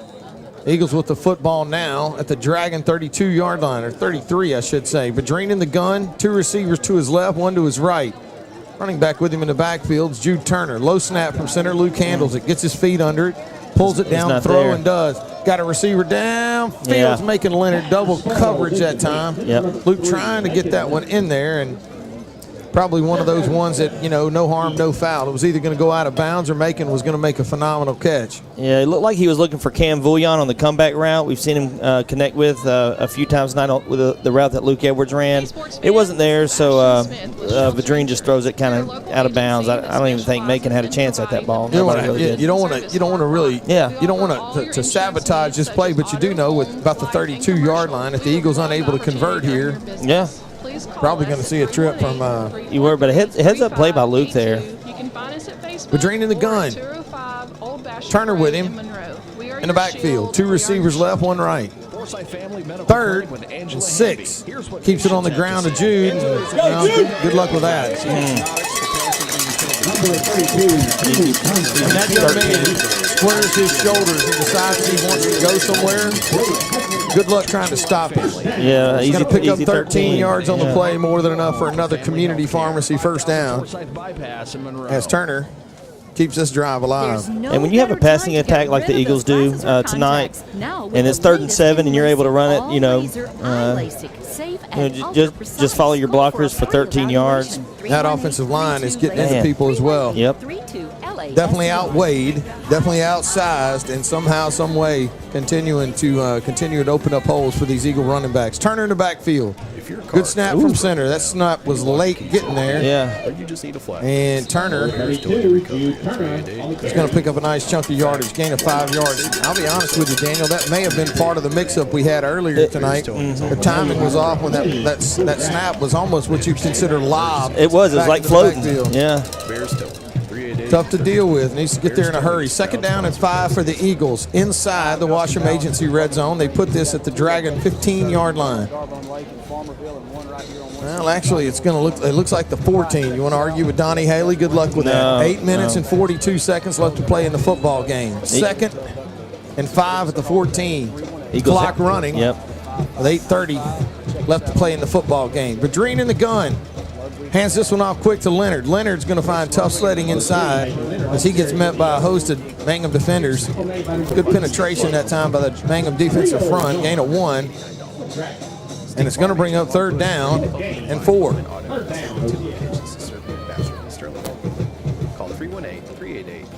Eagles are in no hurry here. Play clock with 26 seconds left. We're going to go inside of 8 minutes before they snap this football. 3rd down and 4.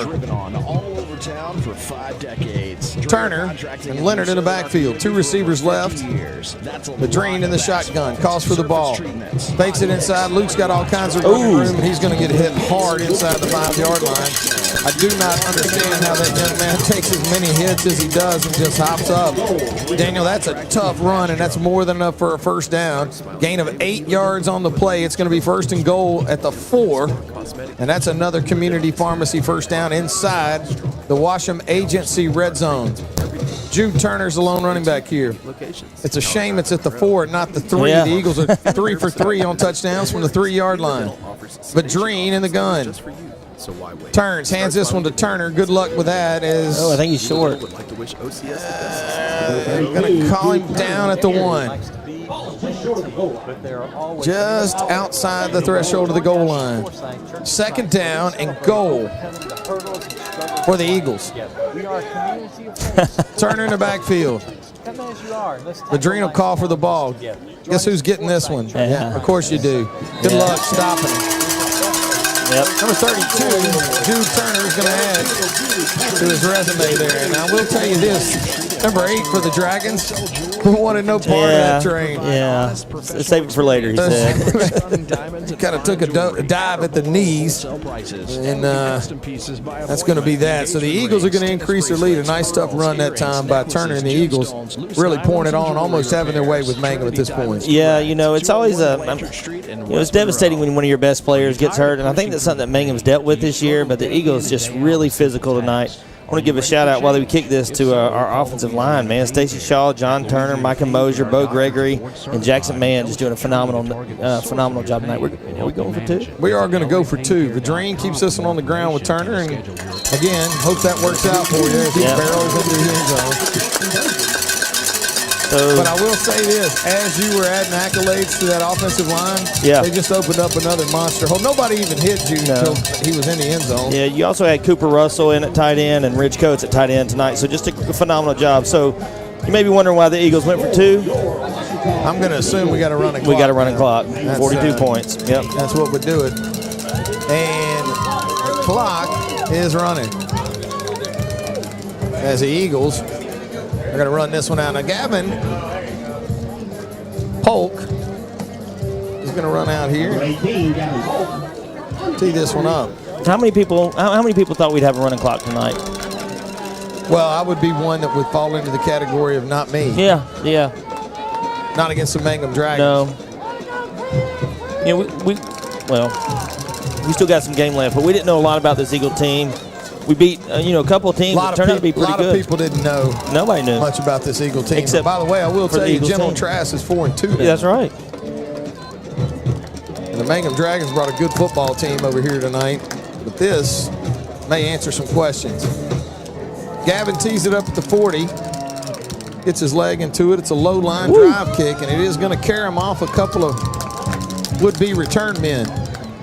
And oh my goodness! Great coverage again by that Eagle defense. Daniel, the special teams have been great tonight for Star Christian. Yeah, no question about it. Gain of 13 yards on the return. The Dragon offense is going to have to put something together again. Clock's running now with 5 minutes left to play in the football game. Ouachita Christian leading this game now 50-8. You got some new faces coming in. Trying to see who's still out there. Our defensive line is intact, and but other than that, man, we've got a whole new. Well, anytime you see number 44 come in, you go, okay, Cooper's coming in for a few reps. Yeah, well, Cooper's been in there a lot tonight. Yeah, he plays meaningful snaps, and but he's in there tonight. So coming in for an injured Eli Gray as well tonight. I saw Eli walking around on the sideline and. Trying to work out his leg, but thankfully he's not needed right now. Doesn't have to come back in the game. Gain of 4 yards on the play. It's going to bring up second down at 6. Clock running now with 4:20 left to play in the football game tonight. Of course, being here in the fourth quarter. No fourth quarter is the same without mentioning our fourth quarter sponsor. The Fat Doctor, a physician-monitored weight loss program offering weekly accountability and support under Dr. Davin Spires. They use a 3-pronged approach consisting of a ketogenic diet, intermittent fasting, and exercise to get you to a healthier you.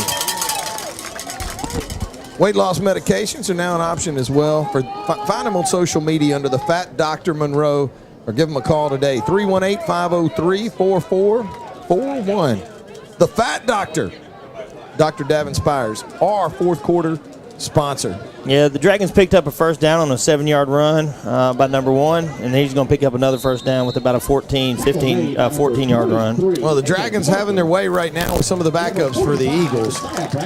But Daniel, as they would say, it's unfortunately for Mangham going to be too little, too late. Clock running now with 3 minutes left to play in the ball game. Ouachita Christian 50, Mangham 8.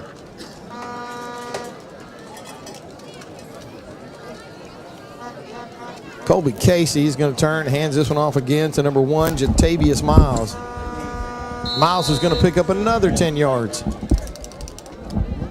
As the Dragons continue to grind out first downs against the Eagle backups, a gain of 13 yards on the play. Tackle made by number 23, Abram Harper, and number 8, Wyatt Wilson. Have the football now at the Eagle 42-yard line. Casey will call from the ball. Going to run the end around here, and he's going to have some. Oh, wow, what a great play out in the middle of the field. Who's that? Is that Eli Red? Eli Red still in the game. He'll make a tackle, open field, great tackle, open field tackle right there at the line of scrimmage. No gain on the play. Second down for the Dragons. 2 minutes left to play in the football game. Ouachita Christian going to win this one tonight in a big way. I can hear the headlines now. Can you, Daniel? The Eagles are for real. The Eagles are for real. Second down at 10. They keep this one on the ground. Ooh. Again with Miles. Pick up a nice chunk of yardage. Yeah. Came out tonight, put gain of 6 on the play. Put District 2-2A on notice. Classification 2A on notice. Well, that's right. Division 4 on notice. That's right. And I will tell you this: there's some folks that are wearing black and white and black and gold just north of here. They're looking at each other like, hey. Well, I think that's who we're going to have to. I think that's who we're going to have to play as long as we can take care of our business over in Faraday. Hudson Weems. For the district crowd. Yeah, Hudson Weems with a great tackle right there to put the Dragons in a 4th and long position here. 4th and long with a minute left to play. Yeah, they'll go for it here, and the Eagles won't run another play. 4th down and 8 for Mangham. Ball at the Eagle 40-yard line. Probably going to be the last play of the game. Dragons are going to set up a screen. They have some blockers. Oh, ball's out. Come out. Eagles hey, fall on it.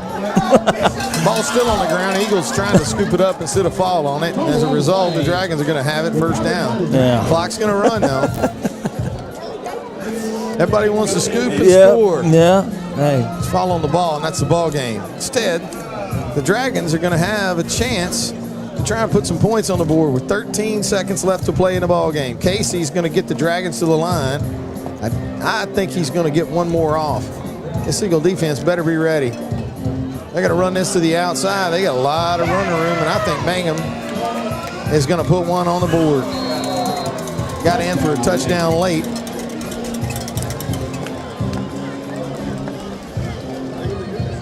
Not going to affect the outcome of this ball game. No, the clock is at 0. Be interesting. So the ball game's over, but Mangham slips in for 6 more to make it 50-14. It looks like the Dragons will elect to go for 2 here. But Daniel, I will tell you, this ball game's been over for a while. Yes, it has.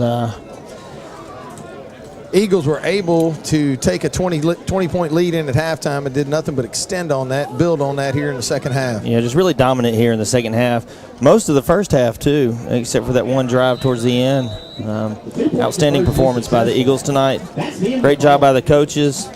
Man, our offensive line was really good tonight. Let's go down to the sideline and check in with Mike Gray at Marion State Bank. Sideline report. Mike? Okay, I wasn't expecting y'all to come this quick. I'm over here at the tent getting some of this celebratory cookie for the 2014 Mike, I had one earlier, and man, was it good. Hey, I got invited though. It's not like they had them out there. Hey, my son was on the team. That's true. Yeah, that's true. That's true. There's some cupcakes left too, Gordy. Oh wow, is that where we're going? Man, that thing looked good. I ain't gonna lie. Thanks, Big D. Appreciate that as always. I never would have thought it. I told somebody before the game I felt like we'd win about 35-13, but that's a pretty good spread, and them scored on the last play. As a defender, I really hate that, but. Well, Mike, you know what they tell you, right? Fall on the ball, right? Just fall on the ball. Absolutely. We had a bunch of guys trying to scoop it up and score, which, with the score being what it is, I guess you can always look the other way. And but man, yeah, I got to tell you, Mike, I think there's a lot of people around town. I've talked to them. I know you've talked to them. A lot of people want to know, hey, is Ouachita Christian really any good?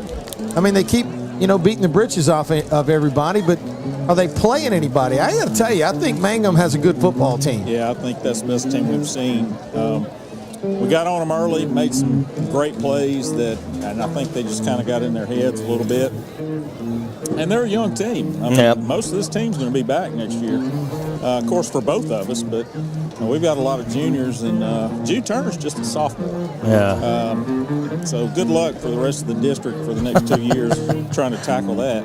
Yeah, that's a lot of fun. A lot of fun trying to tackle that guy. But the Eagles are going to win this one. I'm like you, Mike. I never saw this coming tonight. I thought this would be a much more competitive game. But hey, you know what? We'll take the win. Absolutely, absolutely. I'm look forward to next week. I don't like to drive, but I guess I will next week. We'll figure it out. Anyway, we're gonna make a trip over to Faraday. But the Ouachita Christian Eagles are going to win this one in a big way. Thanks a lot to Mike Gray at Marion State Bank sideline report as they defeat the Mangham Dragons tonight 50-16. And the Eagles giving up a touchdown right there before the half. Almost as time expired in the half, and also give up a touchdown right as the game time expires here in the second half. So the Dragons able to put some points on the board late in the first half and late in the at the end of the game. But nonetheless, the Eagles win this game in a big way, 50-16. Daniel sets the stage for a trip over to Faraday next week. Yeah, man. Take on the Faraday Trojans. Yeah, we get to make a road trip, take on the Trojans, district matchup. The Trojans have 2 district losses. One of those was to Mangham. I think they lost by about 25 points or so. And then got beat pretty good by Oak Grove last night, 48-8. But, man, like I said, tonight it's what you want to see out of a team that's been putting it on people. So if you've got a team and you're scoring a lot of points and you're getting the running clock, 7 weeks in a row, you hope you come out against a high level of competition and you execute well. You do what you're supposed to do. You're not jittery. You don't underestimate them. You don't overestimate yourself. And I'll tell you, that's exactly what these Eagles did tonight. And I think a lot of that has to do with the coaching staff doing a great job of preparing the Eagles this week for this matchup. Oh, and I have to tell you, too, on both sides of the football. Yeah. The Eagles early on in this game were in position to make plays. And if you're in position to make plays, it's probably because somebody helped you figure out a way to be in that spot. And as far as the offense, look, we say it every year, and I'll say it right now. Anybody that's listening, if they're listening this far after the game, that means they're an Eagle fan. Oh, yeah, you're ready to go. Let me tell you this. I'll tell you right now. Every season we get all this stuff together and we talk about this, we talk about that, and we go, you know what? But we're young up front. We just don't have an offensive line.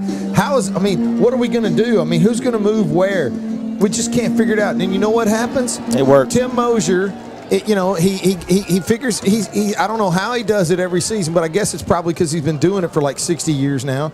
But he finds a way to get a group of guys together to play as a unit, and we end up with an offensive line that's good enough, and I think this one's good enough to win a district championship. The Oak Grove Tigers may have something to say about that, and we'll find out in a couple of weeks. But that offensive line played good, and they were outmanned. Yes. Mangham right now, and by the way, before we do go off the air, we want to send our condolences out to number 92, Cam Allen. Cam played a whale of a game tonight. Big defensive lineman for the Mangham Dragons, but Cam was one of those guys. Yeah. Totally outmanning as far as size and probably strength, any number of things. But the OCS guys figured out a way to get in there, and they figured out a way to move people, and they figured out how to do it at the beginning of the game, late in the game, and opened up some really big holes. Jude Turner, he's an unbelievable running back. Yeah. Macon Leonard, a completely different kind of running back, but a very talented running back as well. When you have those guys, if you're opening up holes for them, you're going to win football games. Yeah. All right. So, I mean, I agree with you 100% on all that. But the player of the game was Patrick Turpin. Oh, my. I mean, that guy did everything. You said at the beginning of the game, he's one of those guys. Well, you know what? He was one of those guys tonight. And it's a shame he had a touchdown taken off the board on a beautiful punt return. And, again, not one of those punt returns that was schemed. I mean, he literally had to weave He makes it. Get his way through there and just did a great job. But had another great return later in the game to set up another touchdown for the Eagles. But this football team has got a lot of dudes in a lot of the right places to make plays. And everybody, if you look at all these guys, they're all 5'10" to 6'1", and they all weigh about 150 to 170 pounds. They can all run. They'll all hit you. And you got a lot of guys like that on this team. And I'm going to tell you something. They're going to be, everybody wants to know, is Ouachita Christian, are they pretty good? Yeah, we're pretty good. Yep. I mean, a contender. We're a contender now. That's what that shows. But when you look at the turnovers tonight, I don't know that we even had one. We had the fumble. On the snap thing where they ran across. Had a miscue on that one. Yep. But in the turnover battle, the Eagles, and I'm not even really sure. I'm trying to think. We had one interception. Right. We did. And then we almost had one right here at the end of the game. That's right. We should have had a fumble. Yes, we had. But the other thing is we didn't have false starts. Nothing like that. We didn't have any. We had one personal foul. But anytime something happened, the penalty of whoever got on the field or whatever, we get the ball, we get it just outside the red zone, we take it into the end zone. It doesn't derail, the game plan there. It doesn't derail our execution, and we put points on the board. And then the physicality. So to me, the physicality was the question. That was one question. The other question was, what do you have to do if you have to play in the second half? Because we hadn't had to play in the second half. So we played in the second half tonight, and it got better in the second half. Well, again, you want to credit that offensive line, and you want to credit the work the coaching staff does with that O-line. I know Coach Mo's got some help this year. I know he's not doing that, all on his own. They've got people that are working with those offensive and defensive linemen now. And boy, it paid dividends tonight against a big, physical defensive line for Mangham. And we ran the ball at will. We ran the ball at will tonight against a running team. And it was a lot of fun to watch. Yep. Well, hey, so if you were wondering, is Ouachita Christian very good, or is it just the people they play? Well, listen, I'll tell you this. The Mangham Dragons are a good football team. And I think they're going to do pretty well in 2A. And, of course, we'll split off and go select and non-select. They're in Division 4 non-select. But Mangham's going to beat some people. Yep. They've beaten some people so far, and they'll do it again. But the Eagles, boy, I tell you what, they just continue to figure out ways to move the football and win, and tonight was no exception. Hey, are you ready to hear the noise? Because it's going to start coming now. People have not been talking about this team. Media, social media. You hadn't heard much about OCS. A lot of it's, like you said, been questions, personal questions. Hey, how good is Cooper Russell? Is Luke improving? Well, I think those questions were answered tonight, and you're about to hear some noise. Well, I tell you what, Luke Vadrine threw the football as well as I've seen him throw it in a while. He had a couple of games last season where he really showed me his ability to throw the ball down the field. And tonight he put a couple of touch passes on. The touchdown pass to Turpin was as well a deep ball as you can throw. I mean, hit him in stride, he threw it. Luke's one of those guys where he's not going to put a laser beam on you and launch a rocket in your direction. He's going to put some air under it, and he's going to let you make a play. And I'll tell you what, when you got receivers like Turpin, and you got Voyon was almost non-existent tonight. I don't remember calling his name, but you know what? Hey, wait till next game. Who knows? You know what I mean? You never know. And I do want to say this about Luke, the decision-making. There were a couple times he threw the ball away. And it takes a lot of self-discipline to do that as a high school quarterback. He threw the screen down in the dirt over here. He threw it away down here to Macon. I mean, just good decision-making. And if you're 7 of 8, you see that, you know you've got it going on, you may want to try to force it. You're feeling it, but hey. Well, I think what you're going to find in Luke Vadrine, and I think we already know that, is the guy's a winner. And that's what he wants to do. He wants to win football games. As long as his team wins and beats yours, he's going to be totally content. And I think we saw that again tonight. The Ouachita Christian Eagles win this game tonight in a big way. They defeat the Mangham Dragons 50-16. And they had a running clock there late in the fourth quarter as the Eagles were able to win this one going away. Daniel alluded to it as I'm sure many that tuned in tonight never saw this coming. Saw this being a lot more competitive, but when the Ouachita Christian Eagles, this year's Ouachita Christian Eagles, get serious about playing football, they do it at a pretty high level, and they did tonight. I want to thank everybody for helping out. I mean, this game doesn't even get started without – and this live stream, I'm telling you, when I get the comments that I get from people all the time are like, you guys have the best live stream. We love it, all this stuff. And when we do it here at home, it's pretty amazing. But we got to thank Heath and Brandon for what they do. I mean, these guys are, they put a lot into this, and they also have a ton of help from a ton of volunteers who are out there working these cameras and doing what they can to bring you this product, and it's a lot of fun for everybody. I want to thank everybody for tuning in tonight, and as the Ouachita Christian Eagles defeat the Mangham Dragons, I want to thank Donnie Haley, of course, Mike Gray, and Daniel Kay for their help in bringing you the game tonight. It's been a pleasure. The Ouachita Christian Eagles defeat Mangham tonight 50-16. On to Faraday next week, and invite you to join us right back here. You're listening to Ouachita Christian Eagle football on the Ouachita Christian Sports Network. Thanks for tuning in tonight.